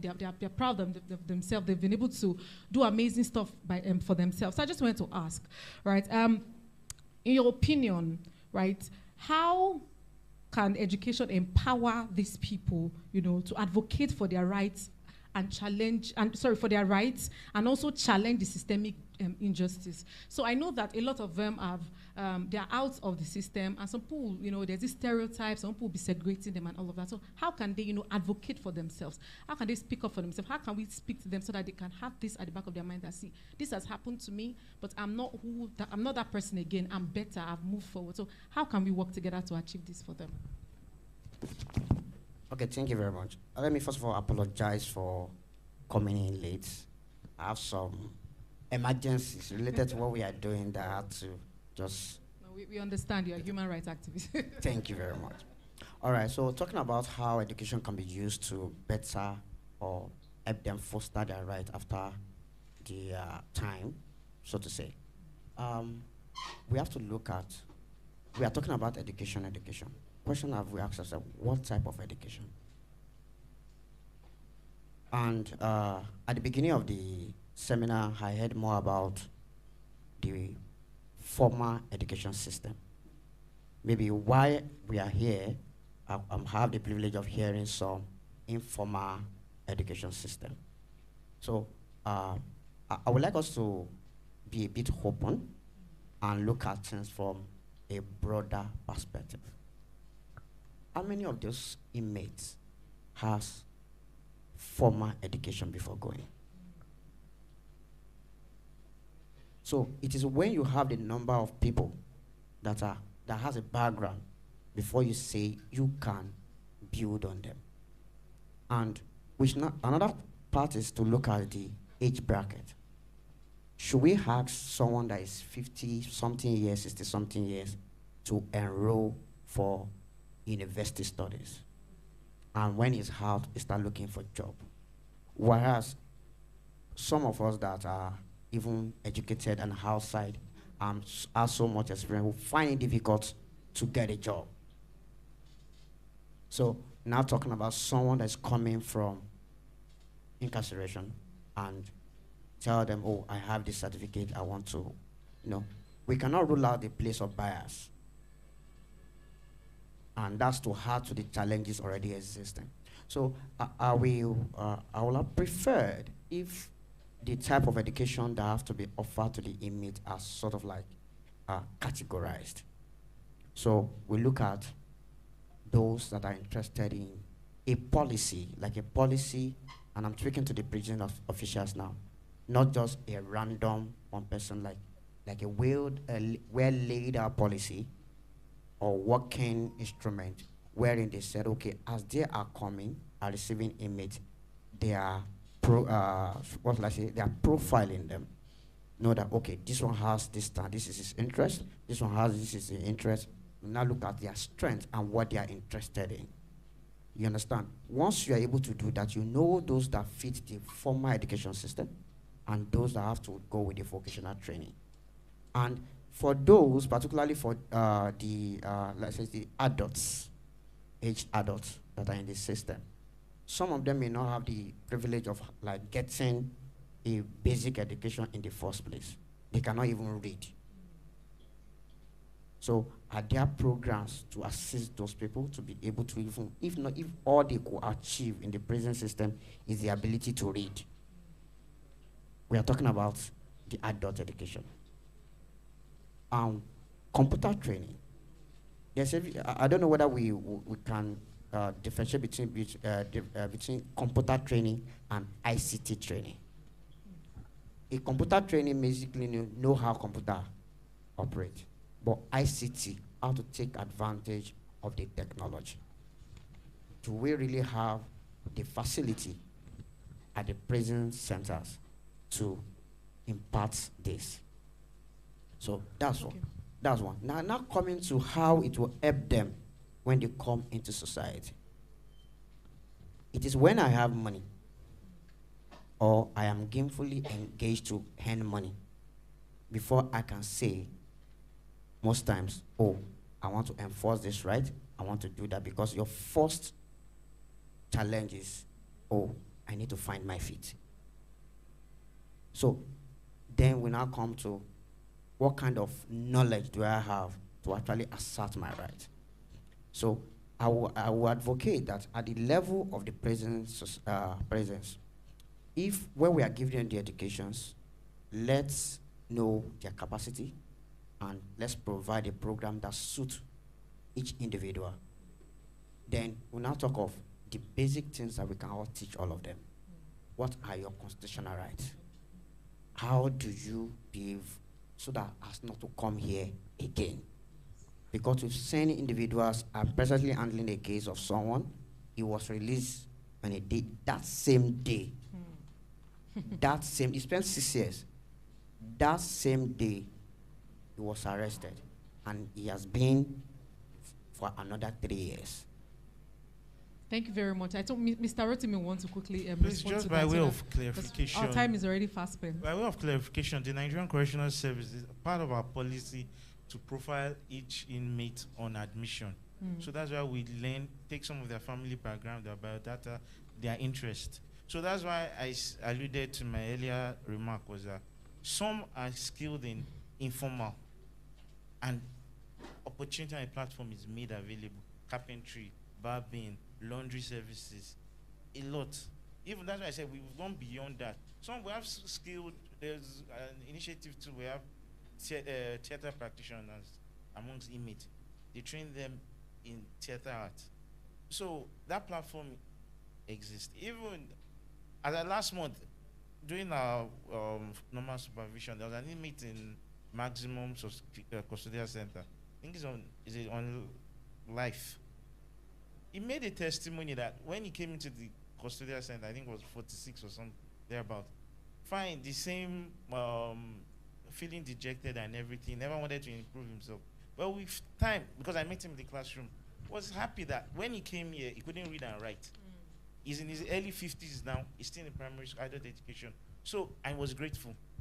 Those are our marks. Those are our victories, step by step. So for those that want primary or adult education, the platform is available presently. But those that want secondary school, it is. That's why they do the GC. And we have people that sponsor. For those that want to go to National Open University, doctorate, I'm not just talking of first degree or master's, doctorate. We have students that are doing their doctorate program. It's available. So it's not, maybe depending on our level of interaction with other entities, those platforms are available. They are available. But the issue is, as one of the learned gentlemen alluded to, if you are not willing to get up and be passionate about it, even those outside need drives to go through their Very studies. true. So if you are inside, those are, why is everybody, the world famous Mr. Abola, why is everybody giving him kudos? Because he took out time. Took out time to say, take this, do this. If you are not willing, that's where the issue is. Thank you. All right, thank you very much. So I'm going to ask my last question because I know our time is fast spent. So I just want to know, because at the end of the day, the main goal for getting education, aside from what it does to your psychic, is to also get out and get a job, you know, to at least get money to feed yourself, even if it's just yourself or your family, you know, as the case may be. So I wanted to ask, anybody can answer this. Are there policies, I think you would also be a very good position to ask, since you're, are there policies that, you know, that speaks to jobs for ex-inmates, you know, where, because I know a lot of people will segregate, a lot of people would, you know, stereotype and say, oh, you've done it, you have done your time in the prison, now you can't work here, sorry. We don't believe that you can work here. You know, and some places that they will just want to segregate them because of what they've been through. So I just want to ask, are there policies? And if someone is found wanting, what happens to that person? Maybe someone does that, like a company, you know, is denying people of getting jobs. What happens, you know, to them? Are there penalties and all of that? Let's just know. All right. Okay, thank you for this opportunity again. First, I'd like you to know that what National Open University is doing is beyond education. For the fact that in 2020, 5th of March, I was secretary to a council that involved Nigerian Correctional Service and National Open University. I actually made that happen by ensuring I brought the VC to Nigerian Correctional Service office. And then we had Mr. Jafar, that was the CG at that time. So I just wanted a fusion and then for us to have something more than we gave. And I proposed, or from my office, we proposed that when inmates leave upon release from incarceration, they should be able to continue education. And it was on that day that it was approved, and it was on that day that they made that happen. So, firstly, one of the things that we did to militate against recidivism is the fact that upon release, you can continue education for free. Open University is free. There is no money that is required for anything. In fact, it beats me so much when certain desk officers take advantage of the so much sacrifice some of us have done. I know how much fight, how many meetings with the Senate to ensure that from application form to everything is free. Where we had limitation only is cost materials, which also is something that they also have as challenge as students that are not even incarcerated. And we also went as far as maybe from the NGO where I have to print their books and give it to them in the north, not in Lagos State. Okay, so one of the things we did to militate against recidivism is continuous education free upon release. Secondly, personally also, I've gone to the National Assembly, and I don't actually want to say this, but I also want to say it so that whoever is praying can still pray for us so that this hope will come to limelight. We met, and we wanted a quota of jobs for the 6 geopolitical zones for people that have been released that can have outright and automatic jobs. We're on it. So let's say from a geopolitical zone and some like 50 inmates have been released, and then let's say from these 6 now we have 300. If the percentage of jobs they will give us will be 1% from each geopolitical zone, and then 1% of this one takes like 10 people, that means we'll have 60 inmates that have been released that will get jobs. So we're working assiduously, and it's in the pipeline. And as much as possible, we also want them to pass a bill that militates against stigmatization the same way they did with HIV. So we're working every day, both whether I open university, I restore, or whatever I represent. My passion for this work has been since 2003. So that's what is in pipeline. All right, thank you so much. Do you have anything to say, Mr. Joseph? Okay, let me quickly just add that we all are aware that the Constitution is the ground norm of all the laws in the country, and there is a constitutional provisions that already lay a foundation to this. So if you check the provision of Section 42 of the Constitution, we speak about discrimination. So the basis of saying you are rejecting an ex-inmate a job opportunity because of the criminal record is discriminatory. It's unconstitutional. So question is now what happens? So those rights are individual rights. So the individuals who feel that they are being discriminated against could take up an action in that regard.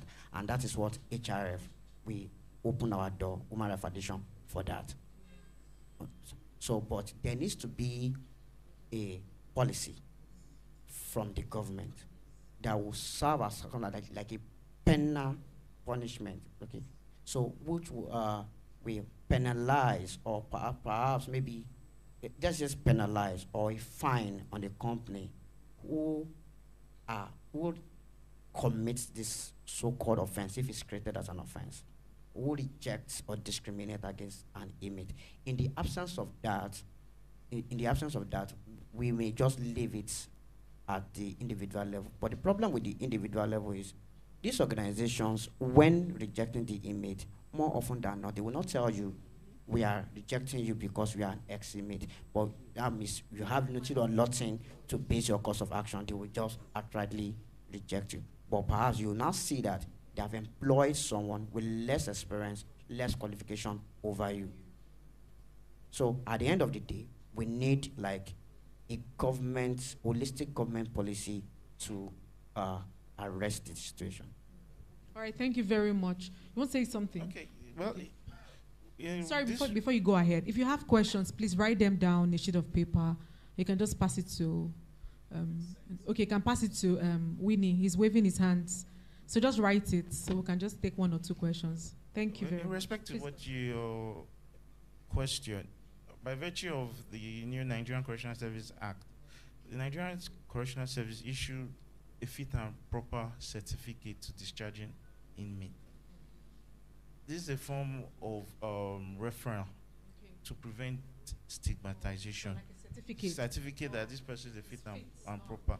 And you know, even while incarcerated, there are certain privileges that they might enjoy based on industry and good conduct.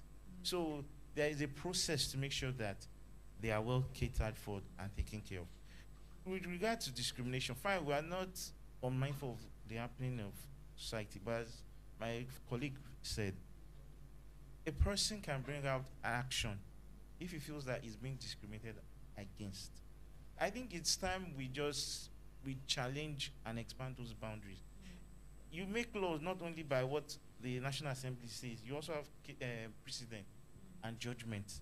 So if someone feels that I'm being discriminated against by virtue, if you meet the qualification, an advert is posted, if you meet the qualifications and you feel, you take up, if we don't challenge our jurisdiction, we will never develop.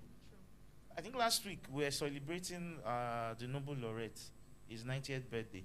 For a time in history, in the 60s, he was also incarcerated and was convicted.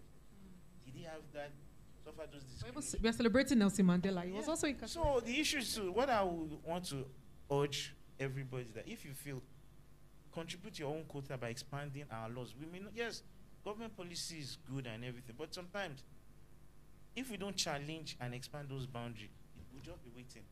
Everybody's talking about the pronouncement of the Supreme Court, right, in respect to local government. So if we have one that someone challenges, I feel like I meet the requirements that was published, the criteria to have this job, and I feel that I'm being discriminated by virtue of my status as being an ex-offender. Challenge it. It will contribute to the jurisdiction and jurisprudence of this country. Thank you. All right, thank you very much. Okay, so someone is asking a question to the now rep, and this is a very, very important question. The person is asking, what are your plans to socially include physically challenged persons in prison to enroll for courses? Are there any special consideration for physically challenged people? Okay, so in National Open University, we have a Directorate of Learner Support Service. That's where my own directorate is. And one of the units in the the Directorate of Learner Support Service, there is a unit called Unit for Special Needs. Yes. So once that person, the people that are physically impaired, so once that person gets admission, we get the attention of National Open University. It's in the form you will fill. We'll put it in that place. If it is physical, not a site, we have how your exams are conducted. If it is paralysis, we have how the exams are conducted. So we have accommodated this set of people in our school, in the special needs unit. Thank you very much. So, sir, please, I just want to ask you one question before I take this final question. Are there, okay, before you want to say something? I just want to add something to the last discussion about people being discriminated upon because they just left the prisons. Like we have a slogan, Selsa, everybody deserves a second chance. Where your certificate cannot take you to, your conduct will take you there. And not the old person you know. I've turned a new leaf. you need to exhibit it conduct-wise, so that the people will know that, oh, truly this man has changed. You can't just come and be saying, like Mr. Rotimi said, they said, even when they are in prison, the officers, they take note of their conduct. Yes, yes. So these are very important. Okay, so before you drop the mic, like, I just want to know, are there collaboration going on with, like, now and other educational institutions to help justice impacted individuals? Are there any collaboration between the Ministry of Justice and educational institutions? To help to help like people in prison and people that just got out. Okay, what I can say is OPD as an agency, we have. Sorry, what's OPD? Office of Public Defender. Okay. We have our partners in progress. Okay. Some are governmental agencies, private institutions, public institutions, that we partner with, even religious body that we partner with in, accessing justice to the inmates, including this education we are talking about. Okay. All right. Thank you very much, sir. Final question, Mr. Arotimi. Someone is asking, how are the justice impacted persons who learn to acquire certain skills funded to start up a business upon release? You spoke about the informal education, was not just education, people are learning maybe photography, shoemaking, and the rest. So are they funded? Are they given money to start up a business when they leave? Are there processes for that? Well, the Nigerian Correctional Service has a unit called Aftercare Unit. And annually, an inmate that's been trained, basically emphasis is on vocational training, that has been trained and has been released. The Nigerian Correctional Service provides starter packs. It's handed over by the Controller General to this deserving inmate. It's a form of encouragement. And we also have officers from the aftercare unit that take out time post-release to visit and encourage them to make sure that whatever they've learned and whatever training they've acquired, they deliver on it. And as I want to allude and appreciate now too, because fine, before then, though we have trade test certification that is given, but with the backing of now that is giving them a diploma now, is removing the IN in informal to make it formal. So those things are being provided. Apart from the starter kits provided by the National Headquarters, we also have individuals and NGOs and non-governmental bodies and religious bodies. They also make provision with placement or training. CELSA is an example. Other stakeholders too, that mentor inmates where they are still incarcerated and upon release provide those opportunities for them. So it's not just not the Nigerian Correctional Service, but in partnership with other stakeholders and NGOs. And I want to also reiterate, because there's inadequacy, the budget is never enough. So it's those NGOs and stakeholders that provide that that covering, that gap. So I want to encourage people to that present. Don't ask what can you do. I don't want to give a cliche like what JFK say. Ask not what your country can do for you, but what you can do for your country. But what I ask and I want to appeal to everybody is that think of one thing you can do. Somebody, you might be an ex-inmate, you can be something. Everybody has issues. But just think I want to sow and enlighten someone and help someone, just one person. Someone came, he wants to do birthday, he said, let me pay GCE fees. Someone came, let me just support whatever materials. Now it's free, but someone said, if it's to make photocopies for your course outline and material. So what I want to just precaution is that maybe you are looking for what you want to do for your next birthday, your next anniversary, Christmas, whatever. Just speak of that. The nearest custodial center closest to you, take out one weekend. There's one officer in charge that will turn you out if you say, this is what you want to do. If you want to say, I know how to teach chemistry. I just want to volunteer 1 hour, 1 week. Opportunity will be made for you. So I know finance is crucial, but I don't want us to start that, what do I have? Me too, I'm outside, I have not had. Fine, we know the reality of our situation, but I want to urge and appeal that let's take a step. If we all light our own individual candle, we'll bring in a good illumination to the system. Thank you. Let's put our hands together for all our panelists. So from everything I've been able to hear right now, this space, we need a lot of support. And you don't even need to go far. CELSA is here. Dr. Modupe has an NGO. There are a lot of NGOs that you can partner with. You don't have to wait till you have 1 million naira. You can even start with 10K. I'm sure 10K can do a lot of photocopies, right? Even 5K, even 2K, 1K, you can do a lot of photocopies for the instructional materials and everything they need. So, like I said earlier, we don't just want to do talk. There are a lot of conversation going on, but we need to see action. Personally, as I'm here, I'm thinking of what can I do? I'm going back to my company to ask them, how can we partner? How can we work? You know? Oh, yeah. You know, so there are a lot of things that can be done. So don't wait till you have it all. Find a way to support, find a way to lend a helping hand. Thank you very much for having us. Please let's put our hands together for our panelists once again. I said they are big people. Clap for them, please. Thank you. Okay, we need to take a picture. All right. Not just one person, not just a separate group of people, not just a certain tribe, but everyone deserves a second chance. All right. Thank you very much. Like every of the panelists and every of our briefing and all of what we've done today, even down to the theme of education, like I read through the concept notes that majority of why we have a lot of prison cases is because of education sometimes. And education, like Nelson Mandela said, and we've always reiterated, that it's the powerful tool to change the world. So let's please celebrate CELSA once again. They've done a wonderful job. They've done a wonderful job. If there's one thing I found very common in the learned colleagues' statements that they gave in their panel session is that CELSA was very instrumental to their education. And if there's one thing they raised as an issue for the need is actually materials, the source for resources.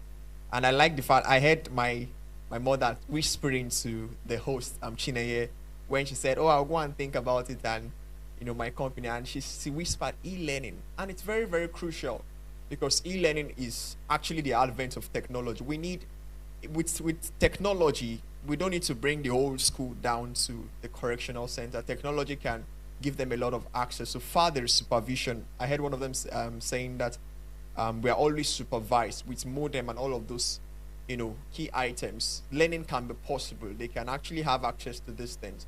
So we need to advocate more for learning. Imagine there are actually 100 computers for them to actually learn. It becomes very easy for them to, you know, finish up all their courses and they don't have to be so bothered. I really want to even know how their reading condition is, because reading condition is one of the factors to actually success in academics. So these are the concerns we need to raise: the resources, the access to digital content, digital equipment. So thank you once again. I want to recognize quickly the representative of the Lagos Comptroller, Mr. Friedman. So he's ably represented by Insikan Blessing. Please, a round of applause for her, please. Thank you for your presence. We are honored. Thank you for representing Lagos. And every other officers in the house, please. We appreciate you. Thank you so much. Right away, we are close to the end. The last item we have before the closing remarks and photographs is our fireside chat. Our fireside chat. So this is just for we to, if you check the back of the chairs, you can see a link where they say you should send your questions to. It's also on the curtains, and you can see scan here to send your questions. So once you scan, a link will pop out for you to send your questions, just in case you are shy. I mean, but I believe we are all learning colleagues. So if you have questions, I mean, I had one of my brothers raising to me that we are not fully addressing the old areas, and he raised the concern of the police aspect. I mean, we've been talking about our learning colleagues, their stories, the challenges and the circumstances, but how about the police? How about the police, the system that arrests people? So I want, he raised that concern to me, and I felt like it's an important aspect. But so from all we've done, I mean, we've had a lot of sessions that were quite insightful. I want us to raise questions that you have so we can quickly address them. Thank you, please. Thank you. If you have questions from the panel, for this whole idea of the Global Freedom Scholars Network?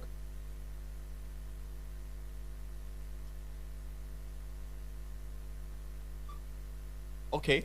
If there are no questions, let's be patient. Let's be patient. We want to welcome Oshun Valentine. Is a representative of the Global Freedom Scholars for his closing remarks and next steps. You have a question? Very quickly, please. Very quickly. Mr. Oshun, please, just a second. Okay, you're the one. You had a question. Okay, yeah. Please.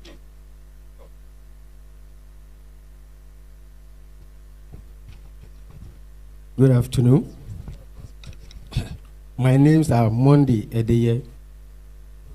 My question is, throughout my stay in Ikoyi Correctional Center, I was opportune to have my GCE, and I enrolled twice, but I was denied my admission. So I don't know why. But the last time I enrolled, not quite long, I gained my freedom. And I went back to see our principal. How has it gone? So sometimes it has been my pain. Because when I see my colleagues, they are doing well, why is it only me being left out? And I stayed there 10 years.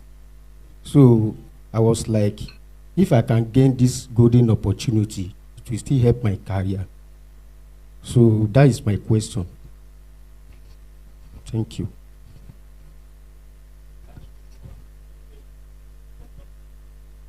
Okay. Sir, do you want to, okay, Ma, you want to answer? Thank you. He's the only one that can still answer. You need to come. He needs to come and let me ask him.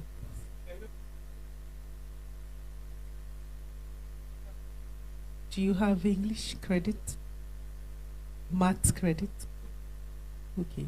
For sale, sir, just submit it here. Let me see what I can do. So that's why you need to speak.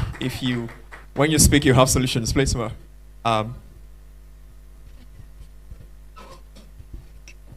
Good afternoon, all. My name is Dr. Mrs. C.K. Jiaku. I'm representing my provost, St. Augustine College of Education, Akoka, Lagos. Mine is actually contribution and somehow some questions too. I want to address some issues. Actually, I've not been in any correction center before, but the emphasis here that everybody, even the panelists and other people are laying is on education. Education, education, education. I want to emphasize that counseling is also of paramount importance to those inmates, because education cannot give them all. We know that some people who are actually educated, some of them have low self-concept. Some of them have low self-esteem. Some of them cannot even integrate in the university, so in the society. So they need therapy in various ways. They need physical therapy. They need to really be encouraged. They need speech therapy, language therapy, because the language in the correction center is different. So before you integrate them, they need, a speech therapist that will actually go into therapy with them. They need cognitive or behavioral therapy. Counselors or counseling psychologists are actually needed. Plenty of them to talk to them. They need music therapy because music is a healing. It heals a lot of wounds. That aside, I want to also let Dr. Modukwe to be aware that there is no harm in continual trying from UI, because UI also run the ODL and the Distance Learning Center from UI. It actually depends on the director of the DLC in UI or the Vice Chancellor. So please, you are doing a very wonderful job. Continue pressing hard. I know one day you will succeed, so that it will not be only the DLC or Open University alone. Then the lawyer that also talk about the age limit. Can you teach an 50-old man, you know, can he come to school or something? Myself, I have taught a woman of 65-year-old in my school, 65 years. And in the last convocation of the University of Lagos, we all heard about is it 70 or 80-old man that convoked, you know, and banged his PhD. So nothing is impossible, actually. And once you are a student, you are always a student. I think it's a mindset. I think it's the encouragement. Because when you are a student and you are behaving like a 20-year-old child, no matter your age, when they are running for lectures, for seat or this or that, you are running along with them. And that is also liberating your mind. Then, I don't know whether Dr. Modukwe is aware of the new suggestion from the JAMB Register, Professor Oloyede, who has been proposing that all distance learning centers, or part-time, as the acronym may be, must write JAMB. They must write JAMB before they enter university. Because I don't know whether Open University write JAMB. So I want you to also look into that. Are there going to be exemptions to these inmates, you know? Because I don't know all time they have to read JAMB. We know what JAMB is all about. Thank you very much.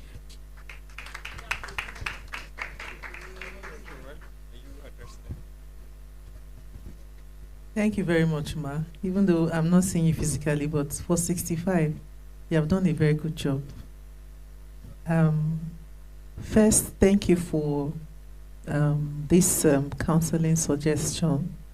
There is this meeting that we have every month, of which I am chairman, and it's called the Stakeholders Meeting. This meeting accommodates all controllers of the states where we have our schools, all in charge where we have of custodial centers where we have our school, all directors that have these correctional centers that is supervised for us, all now desk officers, now coordinators and all correctional desk officers. They meet with me every month, and we have another meeting scheduled for the end of this month. So this is where we are breaking this news that you are giving to us as suggestion that they need counselors. We have been trying to find a way to ensure this happens, and the VC has just approved that for me. And for every custodial center now, we're going to be posting a counselor from National Pro University to them. Yes, that's going to happen for this next coming semester. But to kick that off, I have also put a training together, which will take place in the month of August, where we will have the director, the most senior person that is a doctor in guidance and counseling, that would have an online meeting with all our stakeholders, then after that, all our students during their orientation program. So that's already been captured and is in place. But thank you all the same for suggesting. So second thing is about the ODL, and if I'm aware that there are other schools that are now doing ODL, but are they willing to give 100% scholarship to the inmate? Are they willing to ensure that application form is also free? We fought 10 years to get here. I pray that as Nigerian Correctional Service approach them, because we can't be approaching such people since we are doing the same thing. As they approach them, they should also remember to approach them for such scholarship and freedom. ODL is not very easy to run in correctional centers. For example, even to get their O-level results to give them admission is a whole lot. It takes 6 weeks. Another example, what we called non-examinable courses, it took another 9 years to be able to break through the prison. I know the years because I was right in front of it, fighting for it, to have non-examinable courses to be done in the prisons. When they were not done, we had trickles of people graduating. But when we were able to fight step by step to get through, we started having 20. Last year, we have 65 people graduate across the country. And this year, we have 109 in 10 correctional centers. So let me give an example of what we call non-examinable courses. Teaching practice, SciWest, and all of that. It took my experience as a liaison officer with Nigerian Correctional Service to do that. So if ODL will be easy for all these other universities, how do you think they may be able to break through to have non-examinable courses? Because without it, you can't graduate. You will have to write projects. That is also a non-examinable course. So I just wanted to look at the cost of what we are looking at. I'm not saying it's not possible. It is possible. So the cost of putting an ODL in a correctional service is a whole lot. That's why I was telling the learned fellow that the only thing they should say, not that the monopoly, is to thank you and say thank you endlessly. It's a whole lot of sacrifice. Then they said something about age. Of course, I already quite agree with you. Age is not a barrier. And one of the things that Open University offers you is that you can go to school at any age. And finally, concerning Dr. Loyede, it's a proposal. It's not yet factored into our system. For now, you can still run your program without writing JAMB. Thank you very much. We are out of time, please. We're out of time, sir. We're out of time. Thank you. She will give the controller, sir.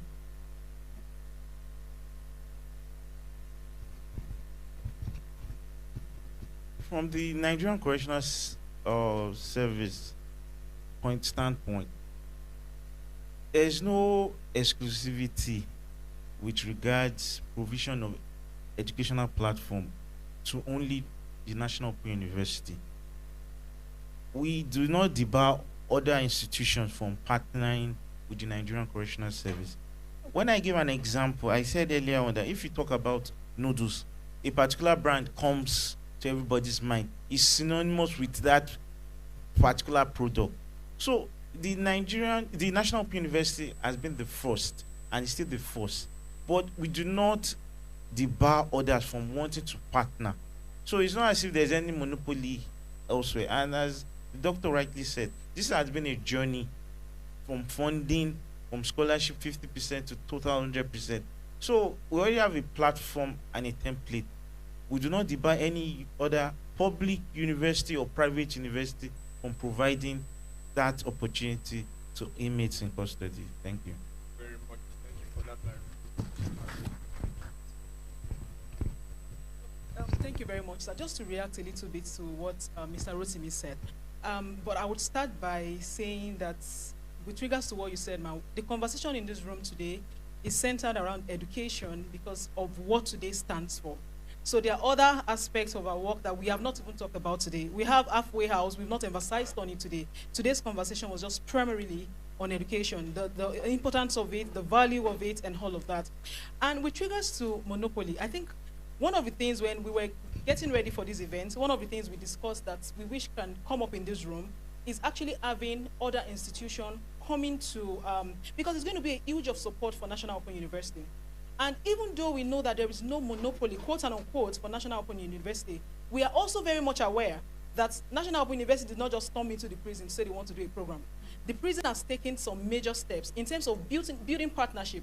There's a major part of this event that network didn't allow us to achieve, and that was looking at what was happening in other jurisdictions. So for instance, now, I was speaking with some of our network members in Kenya who told me that fine, they have National Open University, but beyond that, even the University of Nairobi is in partnership with the prison. In South Africa, we're hearing that even the Stellenbosch University is in partnership with the prison. So now, it's not just about the National Open University, but we're saying even the institution, Nigerian Correctional Service institution, might need to take some further step, because that way we are building inclusivity. We are even bridging that gap between incarcerated persons and the community, the society. By the time you're saying that there are people who have gone through this system, let's even take an example from Nelson Mandela.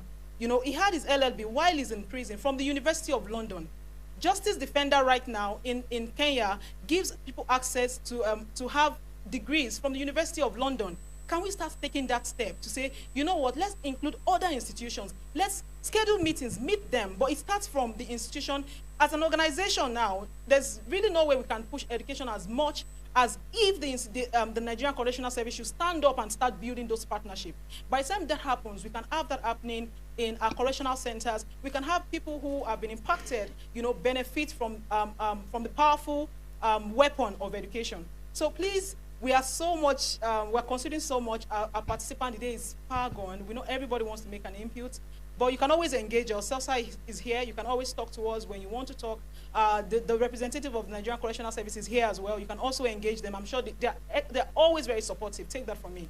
So you can always engage them, and they'll be here to help as well. But at this point, please, let us round up. Thank you.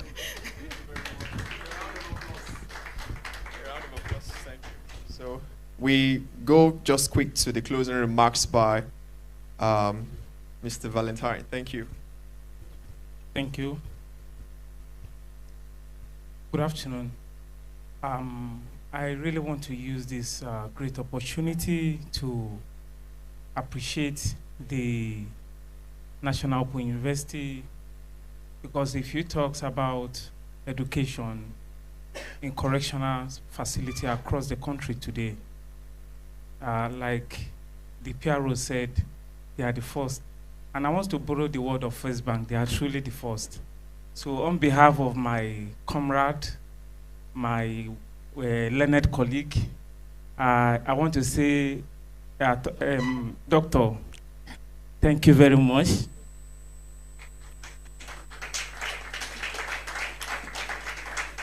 And also for the good officers of the correctional service across the country. I've passed through your facility. They have passed through your facility. We hold much for you people. I don't want each time we this kind of programs like this comes up, there is an angle they always see us from angle of attack. No. We really appreciate every good officers who have contributed positively. Then to someone I hold so dearly to my life, Ms. Joke. You see, honestly, I'm not saying this because she's here today. Sometimes I reach out to her at night. I cried. We have struggles. Sometimes I almost give up. Ask her. Sometimes my business is not even working fine. I can't even think. I will cry. She say, Valentine, okay, just give me few minutes. Maybe she's attending to family. She will call me back and talk to me. And honestly, we have those struggles. Like what our mother pointed out, we need therapists. Please, we really, really need it. Because sometimes it's as if the whole world is crushing over us. Sometimes we prefer solutions here, we do all those things. But the truth is, when we go out there, it's a different ball game. So, thank you very much, Ma, for my first opportunity of traveling out of Nigeria and having other opportunities to be invited, even in the United States and other part of the world, is through CELSA.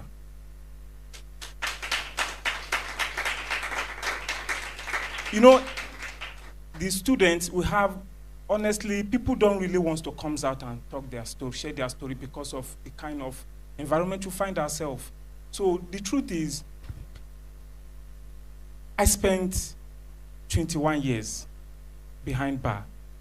I don't want to talk what take me there. Don't want to tell you that I committed it or I didn't. That one, divine providence have taken place. And I thank God that the court was able to do justice to what they accused me of. I mean, the higher court. You see, I've spent those years behind bars. And honestly, the churches are trying, you know, sometimes you made Bele now. They try, in fact, preaching and all that. The truth is, a lot of organizations have carried this cross, especially the major challenge is outside. I always ask myself, I've seen a lot of people recidivism, go in, come back, go in, come back. I've seen a lot, some even, maybe after third attempt, they die in prison. I've seen a lot of them. But the truth is this, the outside world is the real challenge. You should ask ourselves, why are these people going back? So, the link, the bridge, is what I see cells are doing.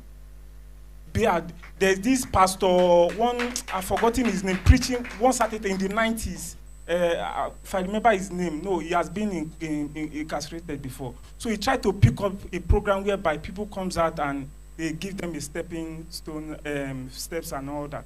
But honestly, they failed. So today, I can't really remember any who is really in the forefront trying to balance that step.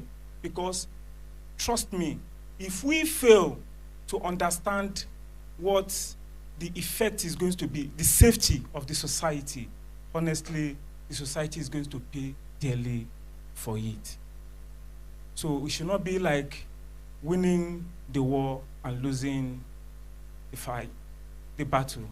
So thank you, everyone who has made this burden very easy for us, the students, the comrades. Thank the international bodies, the INN, Dr. Baz, my comrade in South African, Kofi, Kathleen, MT, everyone. I appreciate the CELSA team. They are amazing people. Where you are in a room where you have officers, you have people who have been impacted by the justice system, and nobody's shaking. Right? So they are humans. They are not strange people. They are humans like you. I'm sure you can't even point most of them out. So please, let's be much more accommodating. Let's be much more loving, and let's look forward to how to support them. All right? They are humans just like you and I. They are someone's father. They are someone's son. They are someone's husband. So, and they are someone's wife as well. We have women here who have also been impacted, and they are all here in the same room. Thank you so much for everyone who showed up. Yeah, just to add to what she said, I met him in the restroom. He was so nice.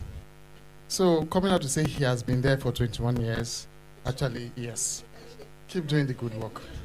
God bless you. Thank you. Thank you very much. All right, so are we ready? Yes, sir! Yay! All right. This is the second chance. All right. So, what? Thank you. Thank you very much.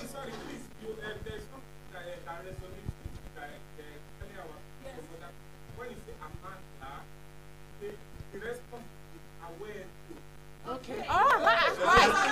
Amanda. Oh yeah, now. Let's just lead it. Come on, lead it. Come on, lead it. Good, good. That was what the guy is trying to say that time. Kofi, Amandla. The response would be aware to. Aware to. Oh, it's fine. People that understand will understand. Yes. Don't worry. They will understand very well in the international body. All right. Are we ready? Are we ready? Amandla! Amandla! Amandla!